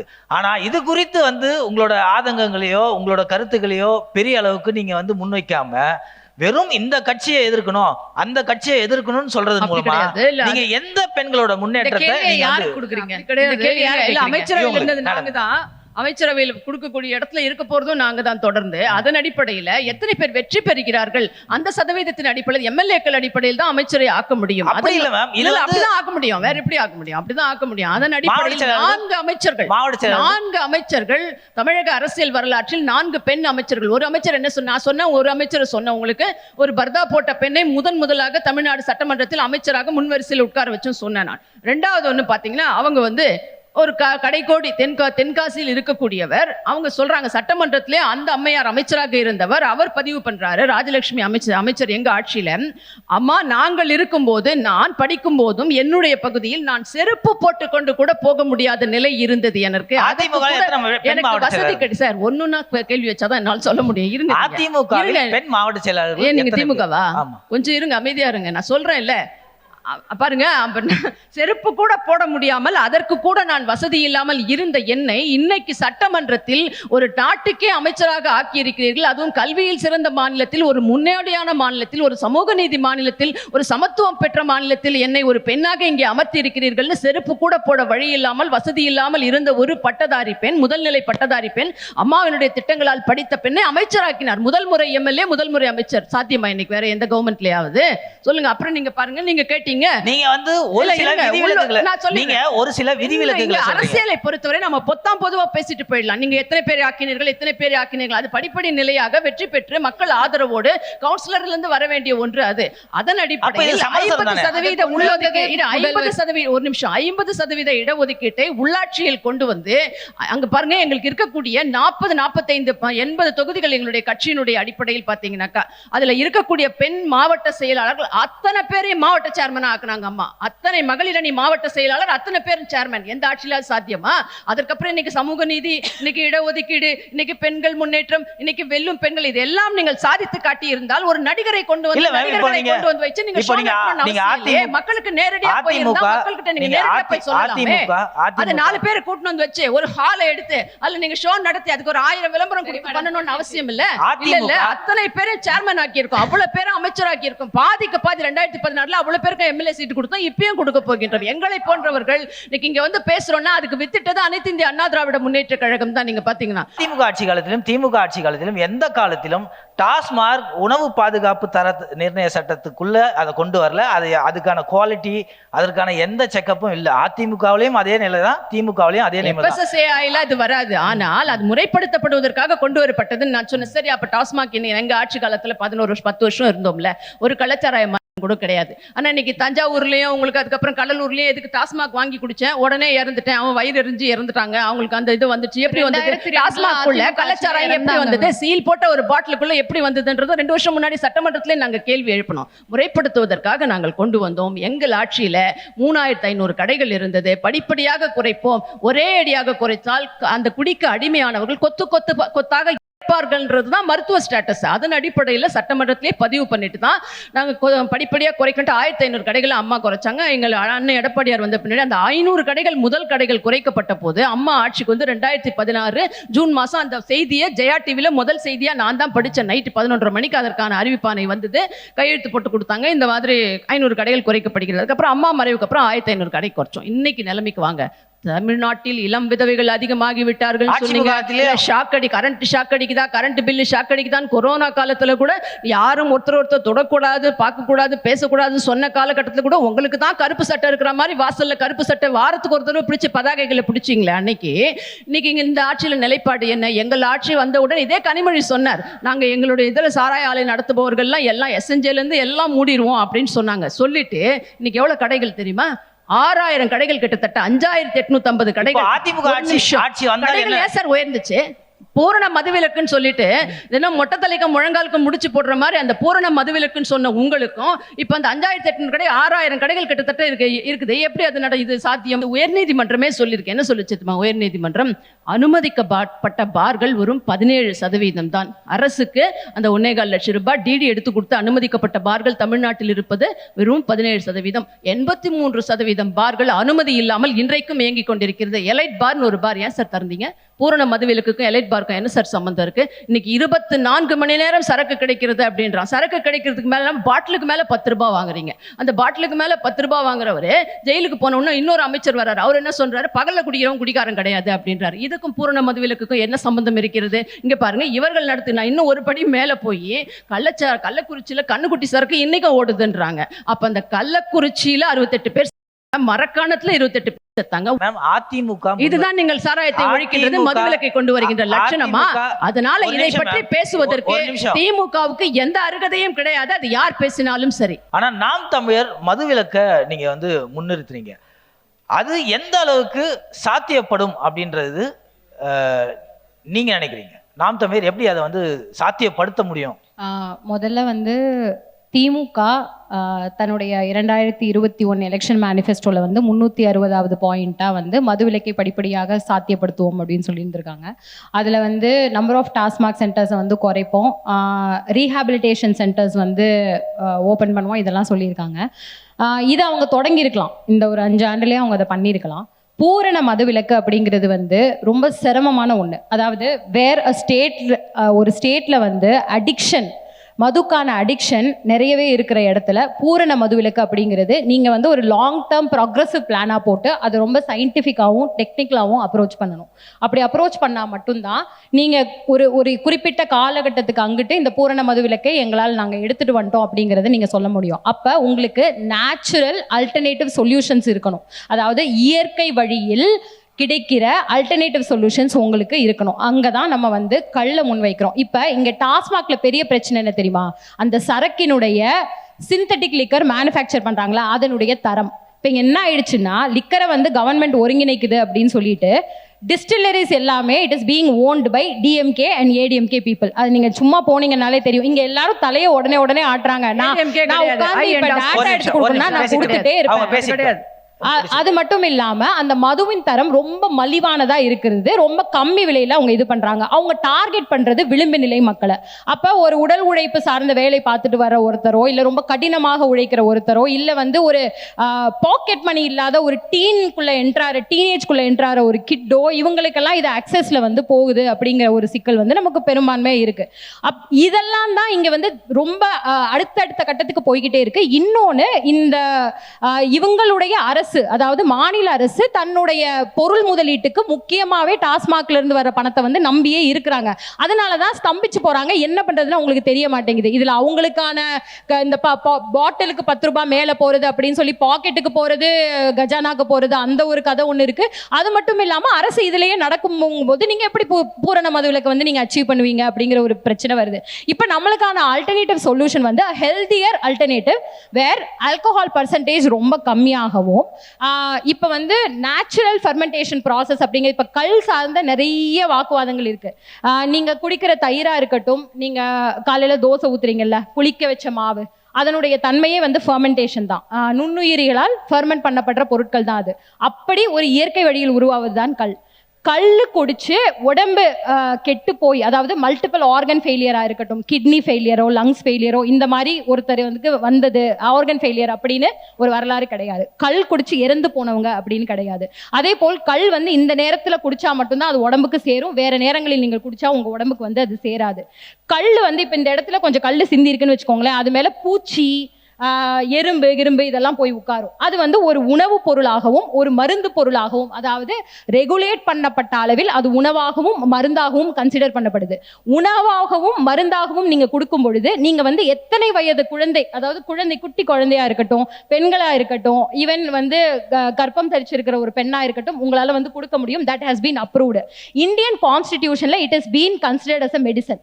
ஸோ ஒரு அரசு அதால் இந்த கல் சந்தை அப்படிங்கிறது ரெகுலேட் பண்ணப்பட்டு பனை ஏரி கல் இறக்குறாங்கல்ல, இப்போ ஒரு உழவர் சந்தை கான்செப்ட் மாதிரி அங்கங்க டீசென்ட்ரலைஸ்டா ப்ராப்பர்லி ரெகுலேட்டட், அதாவது எந்த டைம்ல இது வந்து அக்சஸ்க்கு கொண்டு போகப்படணும், எந்த டைம்ல அது இருக்கக்கூடாதுன்னு நீங்க வந்து ப்ராப்பரா ரெகுலேட் பண்ணீங்கன்னா இந்த பூரண மதுவிலக்கை நோக்கிய பயணம், இந்த ஆர்டிஃபிஷியலி சிந்தசைஸ்டு லிக்கர்னு சொல்றோம்ல, அந்த லிக்கருக்கான ஆக்சஸை நீங்க முழுமுதலாவே குறைச்சிட முடியும். You can move towards a healthy alternative very effectively. இது எங்களுடைய தீர்வு. இப்போ திமுக மதுவிலக்கை எப்படி வந்து அணுகுது, இல்ல மதுவிலக்கு சாத்தியம் இல்லை அப்படின்னா இதை வந்து எப்படி குறைப்பதற்கான என்ன முன்னெடுப்புகளை எடுக்க போகுது? பூரண மதுவிலக்கு இதை பத்தி பேசுறதுக்கு திமுகவிற்கு மட்டுமே யோகியதையும் அருகதையும் உண்டு. காரணம் முதல் டீ அண்ட் ப்ராஹிபிஷன் ஆக்ட் அதை கொண்டு வந்தது வந்து ராஜாஜி அவர்கள். அப்போ அதை கொண்டு வரும்போது அவர் சேலம் டிஸ்ட்ரிக்ட்ல மட்டும் there was absolute prohibition. அப்பயும் absolute prohibition கொண்டு வந்த உடனே அதுக்கு வந்து அவர் வந்து ஒரு சேல்ஸ் டாக்ஸுக்கும் அதை இம்போஸ் பண்றார்.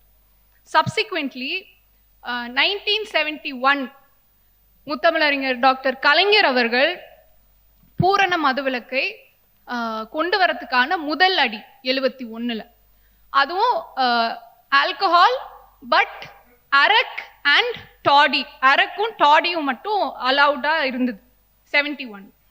சப்சிக்வெண்டா 1974 1974 முத்தமிழறிஞர் டாக்டர் கலைஞர் அவர்கள் பூரண மதுவிலக்க இந்தியாவிலே முதல் முறையாக கொண்டு வந்த முதல்வர் கலைஞர் அவர்கள். இதை யாரும் எந்த கட்சியும் மறுக்கவே முடியாது. அரசியலும் வரலாறும் தெரிந்த நபர்கள் இதை மறுக்க முடியாது. அதை கொண்டு வந்தவரும் அவர்தான். அதை கொண்டு வந்தவரும் மதுவிலக்கு காரணம் என்னன்னு 1983ல எம்ஜிஆர் அவர்கள் இந்த டாஸ்மார்க்னு சொல்லக்கூடிய தமிழ்நாடு ஸ்டேட் மார்க்கெட்டிங் கோஆபரேஷன், இந்த ஸ்டேட் மார்க்கெட்டிங் கோஆபரேஷன் வந்து ஒரு கோஆபரேஷனை அவர் பில்ட் பண்றாரு. அது ஒரு போர்டு மாதிரி இயங்கும். அதுல ஒரு எம்டி இருப்பாங்க, ஒரு 5 IAS ஆஃபீஸர்ஸ் இருப்பாங்க. அது ஒரு கார்பரேஷனா இயங்கும். அதுவும் தமிழ்நாடு தான் இருக்க இந்தியாவிலேயே 17 சட்டங்கள் for TASMAC, for alcohol, for it's brewery, for it's distillery, இது வந்து ஃபார் இட்ஸ் லைசன்சிங், இது எல்லாத்துக்கும் 17 எக்ஸ்க்ளூசிவ் ரூல்ஸ் அண்ட் ஆக்ட் இருக்க ஒரே மாநிலம் தமிழ்நாடு. அதன் பிறகு எக்ஸ்க்ளூசிவா வந்து இவங்க மேடம் அவங்க வந்து குறிப்பிட்டாங்க. இப்படி படிப்படியாக அந்த ஒரு வார்த்தையை வந்து I have to quote it here, phased prohibition வந்து ஃபேஸ்டா தான் இருக்க முடியும்ன்றத வந்து இந்த 2021 மேனிஃபெஸ்டோல திராவிட முன்னேற்ற கழகம் கிளியரா சொல்லியிருந்தது. ஏன்னா 2016ல நாங்க ஃபேஸ் பண்ண but the number of TASMAC centers increase தானே ஆயிருக்கு. I will finish madam. இவங்க முடிச்சிட்டு டாஸ்மார்க் இப்ப வந்து க்ளோஸ் ஆயிருக்குது. it is 500 in number around schools, around institutions, around schools and institutions, to be very specific. சீமான் அவர்கள் சொல்லியிருந்தாரு டாஸ்மார்க்கோட ரெவென்யூல தான் வந்து மற்ற எல்லா வெல்ஃபேர் ஸ்கீம்ஸும் வந்து தமிழ்நாடு முன்னெடுக்குதுன்றத ஒரு குற்றச்சாட்டா வந்து சீமான் அவர்கள் வச்சிருந்தார். இங்க ஸ்டேட்டோட ஜிடிபி, ஸ்டேட்டோட ரெவென்யூ அண்ட் எக்கனாமிக் அவுட்புட்டை பார்க்கணும்னா in terms of TASMAC 1.53%, less than 2%, 2% கீழே. அதுதான் வந்து டாஸ்மார்க்ல ஆனா கிரைம் ரேட் பார்க்கணும் இல்லையா? இல்ல, நான் ரெவென்யூ மட்டும் சொல்றேன். அவங்க டாஸ்மார்க் ரெவென்யூ 50,000 கோடி இலக்கு வச்சு விக்கிறது இவங்க தான். லாஸ்ட் நீங்க புதுல பாத்தீங்கன்னா 710 கோடி இது வரைக்கும் இல்லாத அளவுக்கு இவங்க பேசுறாங்கல்ல. தவறான தகவல்களை கொடுத்து டாஸ்மார்க் அப்ரிவேஷன் கொடுத்து உட்கார்ந்திருக்காங்க. நீங்க இந்த பேசிட்டு இருக்கிறது state own tax revenue which is 38.7% வந்து அண்ணன் சீமான் பேசுறது ஸ்டேட் ஓன் டாக்ஸ் பதில் revenue, சொல்றேன். Let which me is finish. 38.7% via TASMAC. He spoke about the revenues that were coming from the TASMAC. TASMACல இருந்து வந்த அதுதாங்க நானும் சொல்றேன், which is state owned னு சொல்றேன். நீங்க சொல்ற புள்ளி விவரம் அவர் சொன்ன பாயிண்ட்க்கு அப்ளை ஆகாதுன்னு சொல்றேன். அததாங்க நானும் சொல்றேன். 43,000 கோடி வந்து it is not from the sales of liquor. அது மினிஸ்ட்ரி ஆஃப் எக்ஸைஸ் அண்ட் ப்ரொஹிபிஷனோட மொத்த ரெவென்யூயும் அது கோட் பண்ணுது. ஸோ அதோட லெஜிஸ்லேட்டிவ்க்குள்ள தான் நீங்க பார்க்கணுமே ஒழிய you can look at the overall numbers. So the economic output அதனால டாஸ்மாக் அனுமதிக்கலாமா? இல்ல அதனால அனுமதிக்கலாமா? நான் சொல்லல, நான் பேசுறது ரெவென்யூ பத்தி. நீங்க முடிச்சிடுங்க. நான் பேசுறது இந்த தமிழ்நாடோட ஓவரால் பட்ஜெட், டாஸ்மாக் உள்ள பட்ஜெட் வந்து ரொம்ப கம்மியா இருக்கு.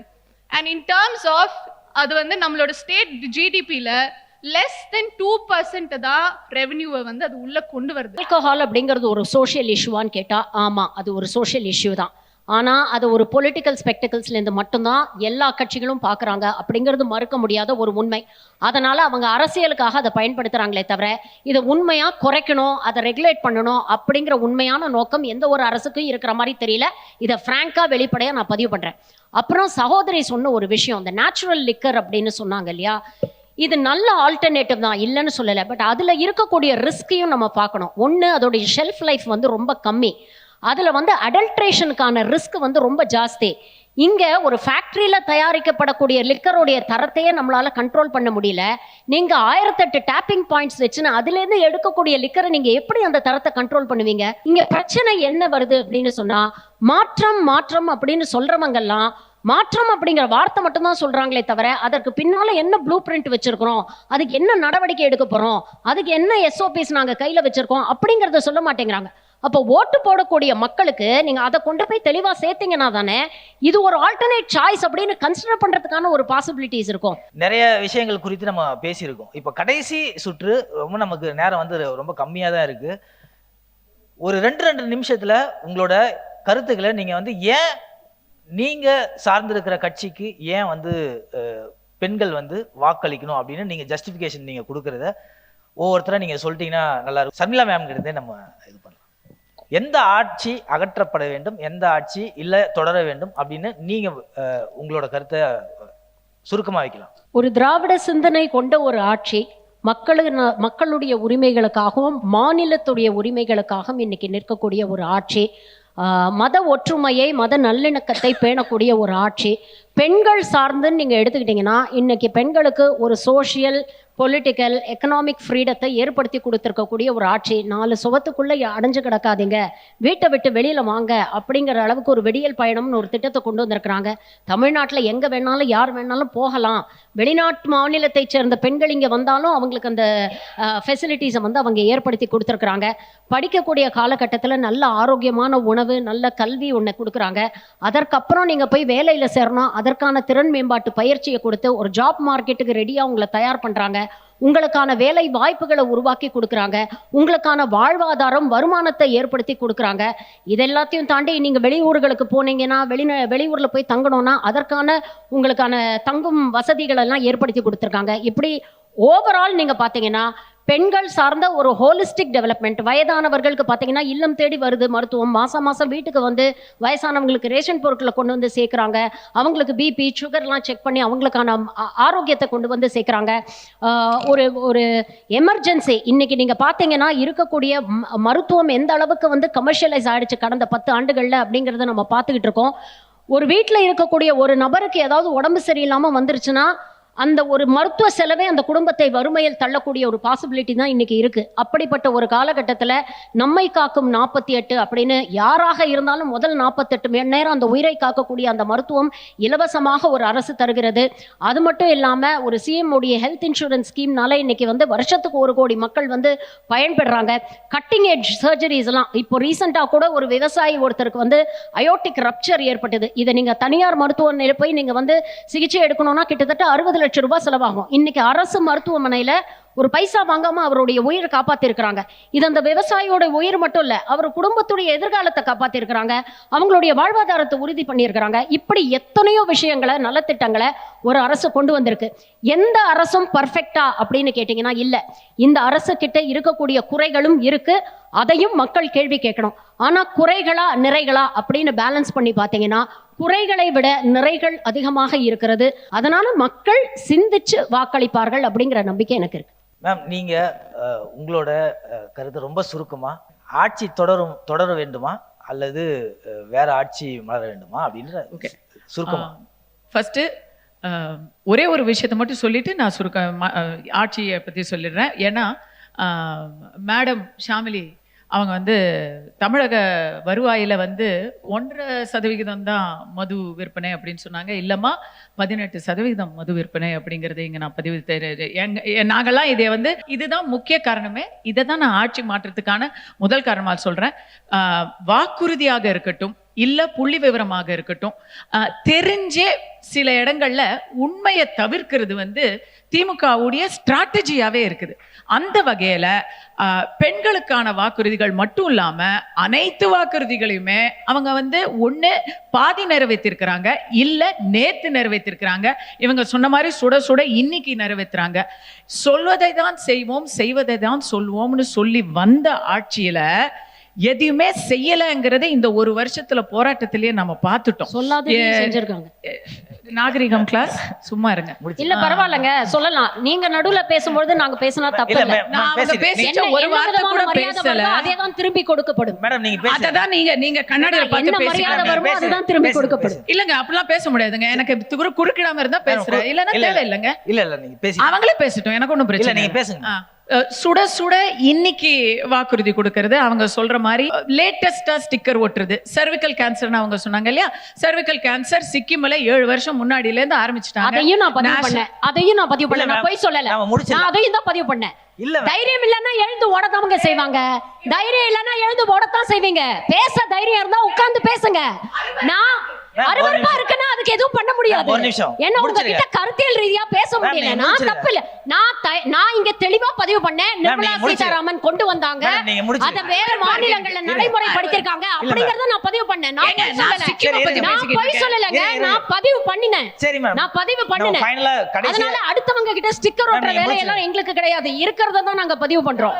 தைரியமா தான் பேசுங்க, இல்லன்னா எழுந்து போங்க. பயந்துட்டு எழுந்து போறீங்கன்னா எப்படி நீங்க பிரச்சனை இல்ல. ஆமாங்க, உங்கள மாதிரி தீய சக்திகளை பார்த்தா நான் பயந்துட்டு துஷ்டரை கண்டா நாங்க தூர விலகவே இருந்துட்டு போறோங்க. துஷ்டரை கண்டா நான் தூர விலகுவேங்க. இட்ஸ் ஓகேங்க, நாங்க துஷ்டங்களாவே இருந்துட்டு போறோம். இருந்துட்டு போறோம் இல்ல இருக்கீங்க, அதே வெக்கம் இல்லாம சொல்றீங்க. துஷ்டர்களா தான் தோணும். உண்மையை பேசுறவங்கள பார்த்தா உங்களுக்கு துஷ்டர்களா தான் தோணும். என்ன பண்றது? உண்மையை பேசுங்கன்றத சீன் போட தெரியாதுங்க. எங்களுக்கு நேர்மையான அரசியல் தான் தெரியும், சீன் போட அரசியல் எங்களுக்கு தெரியாது. வேணாம், மக்கள் வந்து பாத்துட்டு இருக்காங்க. நம்ம ரொம்ப இல்லங்க, போய் சொன்னதா பதிவு பண்ணா நான் அதுக்கு மறுப்பு சொல்லதாங்க செய்றேன். நான் நிர்மலா சீதாராமனுக்கு கிரெடிட் கொடுத்தேன்.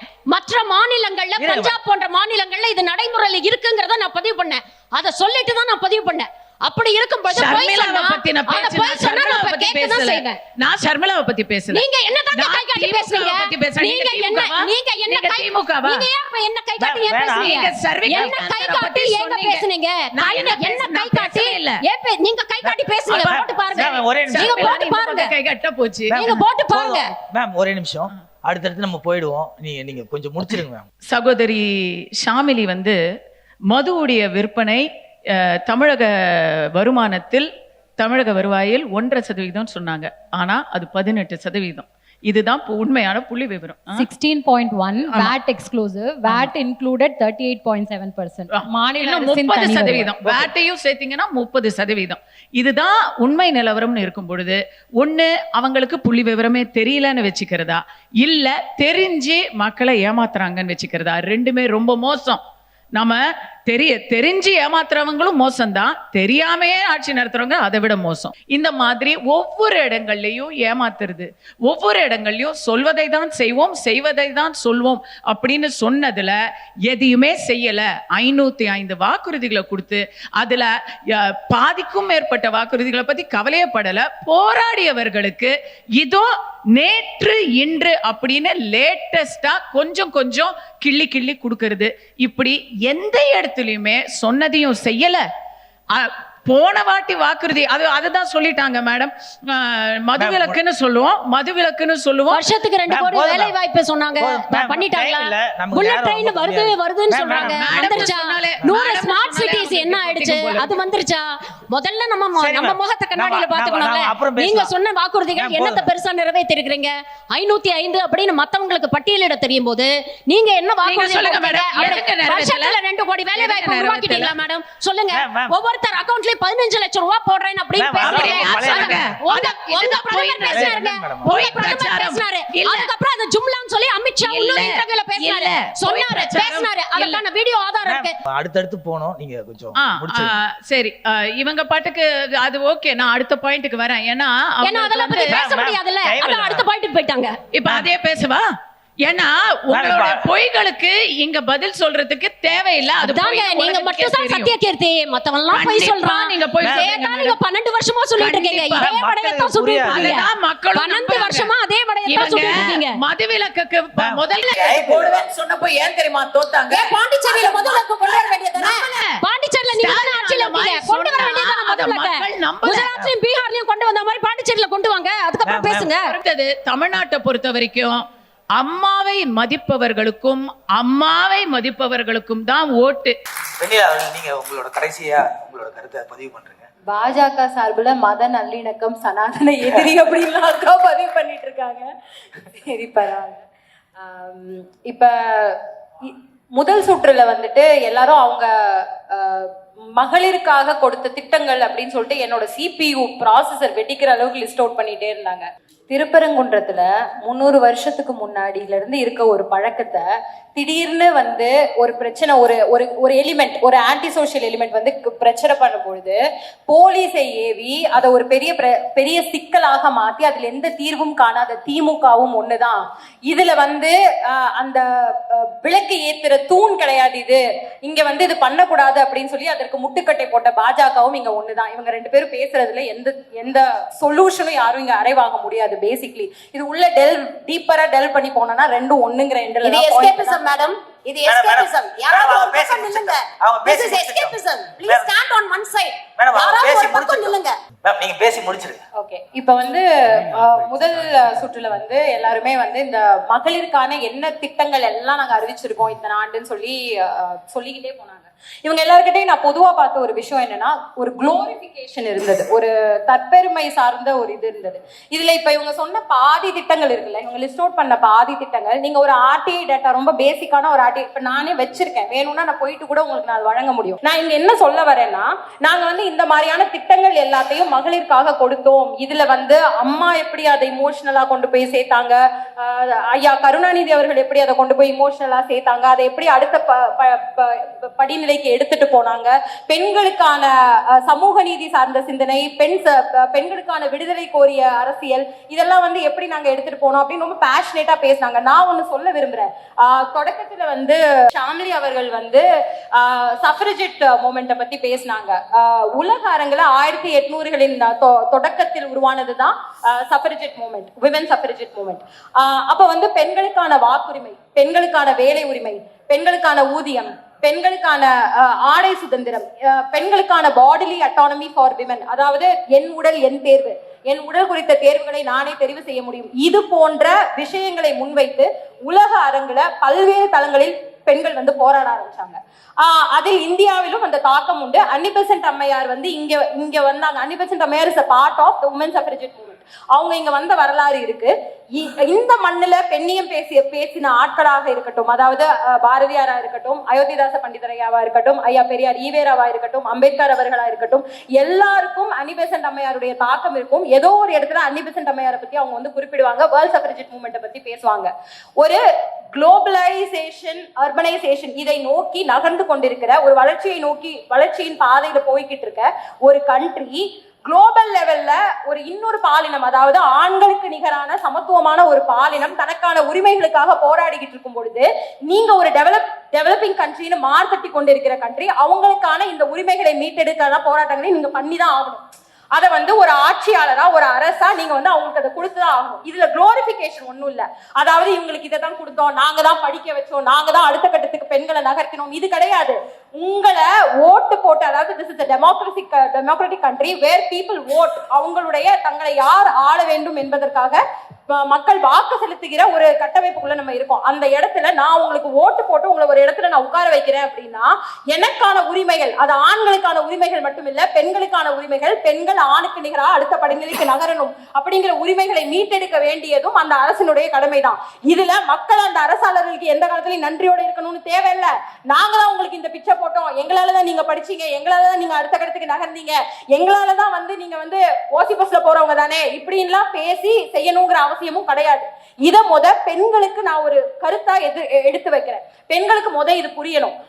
உங்களுக்கு வந்து ஃப்ரீபீஸ், அதாவது இலவசம்னு சொல்லப்படுறதும், இன்னைக்கு நாளைக்கு நீங்க வந்து ஏதாவது ஒரு உணவு உண்றதுக்கு, இல்ல வந்து உங்களோட மருத்துவ தேவைக்கு, இல்ல ஏதோ ஒரு இமீடியட் ரெக்குவயர்மெண்ட்டுக்கு நீங்க செலவு பண்றதுக்கு ஒரு வெறும் 1000 ரூபாய், ஒரு 2000 ரூபாய், இந்த மாதிரி செலவினங்களுக்கான பணங்களை வாங்கி கொண்டும், இல்ல வந்துட்டு ஏதோ ஒரு திட்டங்கள் வரும்பொழுது அந்த திட்டங்கள்ல இருந்து உங்களை நிலத்திலிருந்து அப்புறப்படுத்துறதுக்காக உங்களுக்கான ஒரு பொருள் பணமாகவோ ஏதோ ஒன்னாவோ உங்களுக்கு கொடுக்கப்படுறதும், உங்களோட ஓட்டு வந்து விற்பனைக்கு இருக்கிறது இந்த இடத்துல. அதுக்கு உங்ககிட்ட காசு கொடுக்குறாங்க. அந்த காசை வாங்கிக்கிட்டு உங்களுக்கான ஆட்சியாளர்களை நீங்கள் தவறான முறையில் தெரிவு செய்வதும், இதுல இருந்து இந்த உளவியல் சிக்கல்ல இருந்து பெண்கள் விடுதலை அடையணும். உளவியல் சிக்கல் இருந்து பெண்கள் விடுதலை அடையணும் அப்படின்னா அவங்க இது எல்லாத்தையும் ஆராய்ந்து ஒரு இப்ப அவங்க ஜெனரேஷனோட அது முடிய போறது கிடையாது இல்லையா? ஒரு 100-200 ஜெனரேஷனுக்கு அவங்களுடைய அடுத்தடுத்த தலைமுறை வந்து வாழணும். அதுக்கு ரொம்ப அத்தியாவசியம் என்ன?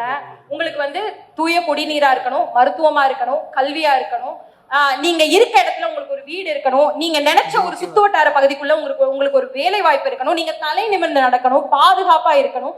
இதுக்கான செயல்முறைகள் தான். அது ரொம்ப பேசிக், ரொம்ப அடிப்படை. அதாவது இவங்க வந்து கிட்டத்தட்ட ஒரு 80 வருஷமா ஒரு காம்ப்ளிகேட்டட் செட்டப்குள்ள பெண்களை வச்சுக்கிட்டாங்க. உங்க வாழ்க்கை வந்து விளிம்பு நிலைக்கு கீழே இருக்கும். ஆனா இந்த மாதிரி விஷயங்களை அப்பப்போ உங்களுக்கு நாங்க கொடுப்போம். அது வந்து உங்களுக்கு ஒரு சுவாச கட்டு, ஒரு பிரெத் ஆஃப் ஃப்ரெஷ் ஏர் மாதிரி உங்களுக்கு இருக்கும். அதை நீங்க பற்றிக்கோங்க. பற்றிக்கிட்டு பாருங்க உங்களுக்கு நாங்க என்னெல்லாம் பண்ணிருக்கோம், பாருங்க உங்களை நாங்க என்ன அடுத்த லெவலுக்கு எடுத்துட்டு போயிட்டோம் பாருங்க, இப்படி சொல்லுவாங்க. இதை புடிச்சுக்கிட்டே ஒரு ரசிக மனப்பான்மை தன்மையோட நீங்க அடுத்தடுத்த கட்டத்துக்கு நகர்ந்து வாங்க அப்படிங்கிற ஒரு இடத்துலதான் வச்சிருக்காங்க. இது ஒரு உளவியல் போராட்டத்துக்குள்ளேயே வச்சிருக்காங்க. ஒரு நிமிஷம், இந்த ரசிக மனப்பான்மை அப்படின்னு சொல்லும்போது நான் சொல்றேன், இன்னைக்கு வந்து ஒரு திரையுலகில இருந்து ஒருத்தர் வந்து ஒரு கட்சி ஆரம்பிக்கிறாருங்கும் பொழுது இத்தனை பேர் அவங்க கிட்ட போய் முண்டி அடிச்சு நிக்கிறாங்க. ஐயோ இது என்ன இப்படி இருக்கு இந்த சமூகம் அப்படின்னு சொல்லி திராவிட ஆட்சியாளர்கள், திராவிட கட்சி தொண்டர்களே பேசுறாங்கல்ல. இது வந்து திடீர்னு இன்னைக்கு உருவானதா? இந்த ரசிக மனப்பான்மை வந்து இந்த மண்ணில இன்னைக்கு திடீர்னு உருவானதா? இவங்க வந்து காலங்காலமா இதுக்கு வந்து இவங்க ஊட்டச்சத்து கொடுக்கலையா? பள்ளி கல்வித்துறையோட நிகழ்வுல வந்து திரைத்துறை சார்ந்தவர்களை கூப்பிட்டு நீங்க மேடையில ஏற்றி பேச வேண்டிய தேவை என்ன? புத்தக வெளியீட்டு நிகழ்வுகள்ல வந்து திரைத்துறை சார்ந்தவர்களை மேடை ஏற்றி நீங்க பேச வேண்டிய தேவை என்ன?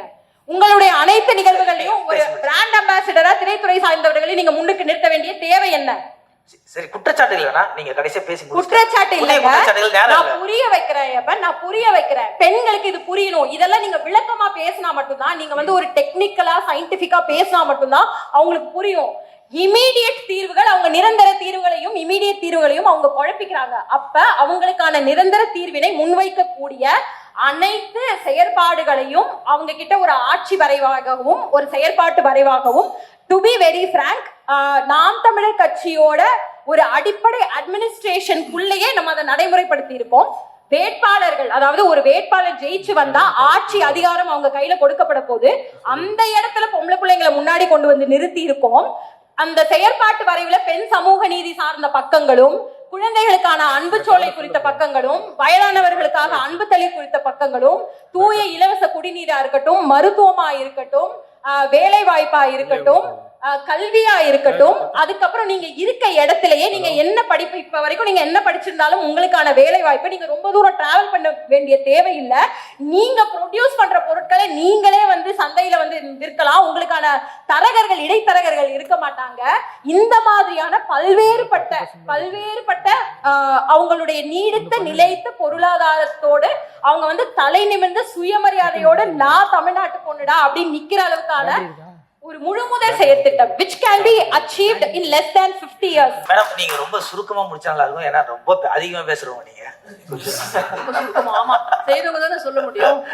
தமிழ்நாட்டை பொறுத்தவரை பெண்கள் முன்னேற்றம் குறிப்பா நம்ம இன்னைக்கு தலைப்பு எடுத்தோம் பாருங்க. அதுக்கு தொட்டில் குழந்தை திட்டம், ஒரு சமுதாயத்தில் அனாதை என்பது, ஒரு முறை தவறிய குழந்தை என்பது, ஒரு இல்லெஜிட்டிமேட் சைல்டு என்பது, அதெல்லாம் வந்து அந்த கான்குபைன் வைஃப் என்பது சமுதாயத்தின் ஒரு அங்கம் தானே. அதெல்லாம் யார் பார்ப்பது? அரசு தானே கவனிக்க வேண்டும். நீங்களும் நானும் எடுத்து வளர்க்க முடியுமா? அதுக்கு சட்டத்தில் இடம் இருக்கிறதா? அதுக்கு எவ்வளவு ப்ரொசீஜர்ஸ் இருக்குது, எவ்வளவு ஃபார்மாலிட்டிஸ் இருக்கிறது சட்டத்துல? அதன் அடிப்படையில் தொட்டில் குழந்தை திட்டம் என்றே உருவாக்கினோம். இதை எப்படி குறை சொல்ல முடியும்? கர்ப்பிணி பெண்கள் உதவித்தொகை இன்னைக்கு பிலோ பாவர்ட்டி லைன்றது தமிழ்நாட்டில் குறிப்பாக பெண்கள் கணவனால் கைவிடப்பட்டவர்கள், கணவர்களை குடும்பத்தினால வந்து சித்திரவதைக்கு ஆளாக்கக்கூடியவர்கள், டவுரி ஹரஸ்மெண்ட்ல ஆளாகக்கூடியவர்கள், வேற விதமான அனைத்து ஹரஸ்மெண்ட்டும் பெண்களுக்கு தான் குறிப்பாக அதிகமாக இருக்கிறது. அவர்களை யார் பார்ப்பார்கள்? அந்த கர்ப்பிணியாக அந்த பெண் இருக்கும்போது அந்த கர்ப்பிணி உதவித்தொகைன்றது அம்மா 12,000 ஆரம்பிச்சது. இது ஒரு அரசின் அங்கம், இது அரசின் செயல்பாடு. இந்த அரசு மக்களுக்கான அரசு, குறிப்பாக பெண்களுக்கான அரசு. பெண் கமாண்டோக்கள் எந்த மாநிலத்தில் ஆரம்பித்து வைக்கப்பட்டது? தேவைதானே இது எப்படி அரசுக்கு தேவையில்லாத ஒரு சமுதாயத்திற்கு தேவையில்லாததா மாறிவிடுமா? அனைத்து மகளிர் காவல் நிலையம் இது தேவையில்லையா? இன்னைக்கு இருக்கிற நிலைமைக்கு அத்தனை காவல் நிலையங்கள் இருந்து கூட ஒரு பிங்க் வண்டியில இருந்து ஒரு போலீஸ் பேட்ரோல்ல இருந்து பெண்களுக்காக இன்னைக்கு அதெல்லாம் இல்லாம தானே இன்னைக்கு இந்த அதிமுக ஆட்சி இல்லாததால் தானே இத்தனை பிரச்சனை. பெண்ணுக்கே திமுகவினுடைய முக்கியமான எம்பி நடத்துறாங்க, அந்த கட்சியினுடைய துணை பொதுச் செயலாளராக இருக்கக்கூடிய கனிமொழி நடத்துற மாநாட்டில் பெண்களுக்கு பாதுகாப்பு இல்ல குற்றச்சாட்டோடு ஒப்பீடு பண்ணி இது தேர்தல் மேடை, இது தவிர்க்கவே முடியாது.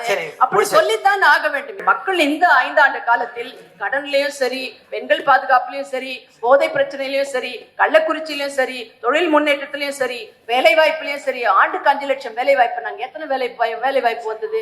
வேலை வாய்ப்பு பொருளாதாரம் பத்தி பேசினாங்க. நாங்க இருக்கும்போது 2 லட்சம் கோடிக்கு நாங்க தொழில் முதலீடு கொண்டு வந்தோம், நாங்க வேலை வாய்ப்பு கொடுத்தோம். நோக்கியா போன்ற பல்வேறு கம்பெனிகள் இங்க வந்தன, பல்வேறு சிப்காட் தொழில்பேட்டைகள் ஓலால இருந்து நம்ம ஹொசூர் வரைக்கும் நாங்க கொண்டு வந்தோம். இவங்க லிஸ்ட் பண்ண முடியுமா? அதை கேட்டா என்ன சொல்றாங்க? சட்டமன்றத்தில் வெற்று காகிதத்தை காட்டிட்டு இருக்காங்க, வெற்று காகிதத்தை காட்டுறாங்க. அதனால எல்லாவற்றிலும் அது சமூக நீதியாக இருந்தாலும், சமத்துவமாக இருந்தாலும், பெண்கள் உரிமையாக இருந்தாலும், பொருளாதாரமாக இருந்தாலும், வேலை வாய்ப்பாக இருந்தாலும், சட்டம் ஒழுங்காக இருந்தாலும், எல்லாவற்றையும் சாதித்த அரசாங்கமாக இந்த அரசாங்கம் என்றைக்கு வீட்டுக்கு போகும்? பெண்கள் குறிப்பாக எப்போது நிம்மதியாக வாழ்வார்கள்? கள்ளச்சாராயத்திலிருந்தும் போதையில் இருந்தும் என்ற நிலைக்கு இன்றைக்கு மக்கள் தள்ளப்பட்டிருக்கிறார்கள்.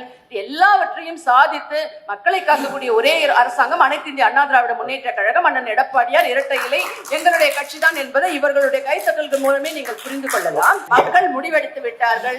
இன்னும் எத்தனை காலம் வந்தாலும் பேசுபவர்கள் பேசிக்கொண்டே இருப்பார்கள். ஆனால் ஆட்சி கட்டிலில் அமர்ந்து மக்களுக்கு சாதனை செய்ய இருக்கின்ற ஒரே ஆட்சி, சாதனை செய்யக்கூடிய ஒரே ஆட்சி அனைத்து இந்திய அண்ணா திராவிட முன்னேற்ற கழகம், அண்ணன் எடப்பாடியார் இரட்டை இலை தான் என்பதில் மக்கள் தெளிவாக இருக்கிறார்கள்.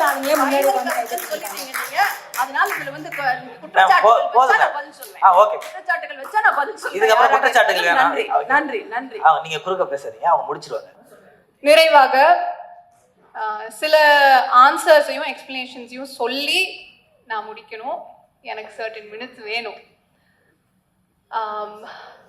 அண்ணா திராவிட முன்னேற்ற கழகமும் பாரதிய ஜனதா கட்சிக்கும் எப்பயுமே அடுத்தவர்கள் செய்த செயல்களை வந்து கிரெடிட் எடுத்துக்கிறதும், நாங்க தான் அதை பண்ணோம்னு சொல்றது, அவங்க கருத்து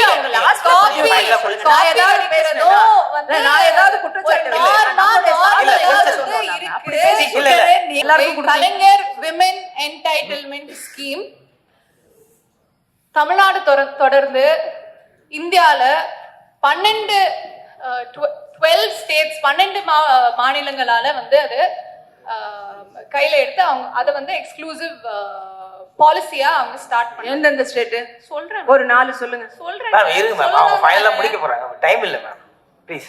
அததான் சொல்ல வரேன். மகாராஷ்டிரா எலெக்ஷன்ஸ் வந்து காஷ்மீரோட சேர்ந்து, ஹரியானாவோட சேர்ந்து, மகாராஷ்டிரா இந்த 3 மாநிலங்களுக்கும் ஒரே நேரத்துல ஸ்டேட் லெஜிஸ்லேட்டிவ் எலெக்ஷன்ஸ் நடக்க வேண்டியது. ஆனா மகாராஷ்டிராவுக்கு மட்டும் ஒரு எக்ஸ்டென்ஷன் கொடுத்து அவங்களோட election commission in part with BJP அவங்களோட கை கோர்த்து கொண்டு அவங்களோட ஸ்டேட் எலெக்ஷன் கமிஷன் வந்து ஒர்க் பண்ணுச்சு. என்ன காரணம்? அவங்க எக்ஸ்க்ளூசிவா ஒரு ஸ்கீமை வந்து ஆகஸ்ட்ல நடக்க வேண்டிய எலெக்ஷனை அக்டோபருக்கு தள்ளி வச்சு ஒரு புது ஸ்கீமை வந்து கொண்டு வராங்க. மாச்சி லடுக்கி பேன் யோஜனா அப்படின்னா மை டியர் சிஸ்டர் ஸ்கீம். அது ஒன்றும் இல்லை, நம்ம மகளிர் உரிமை தொகை.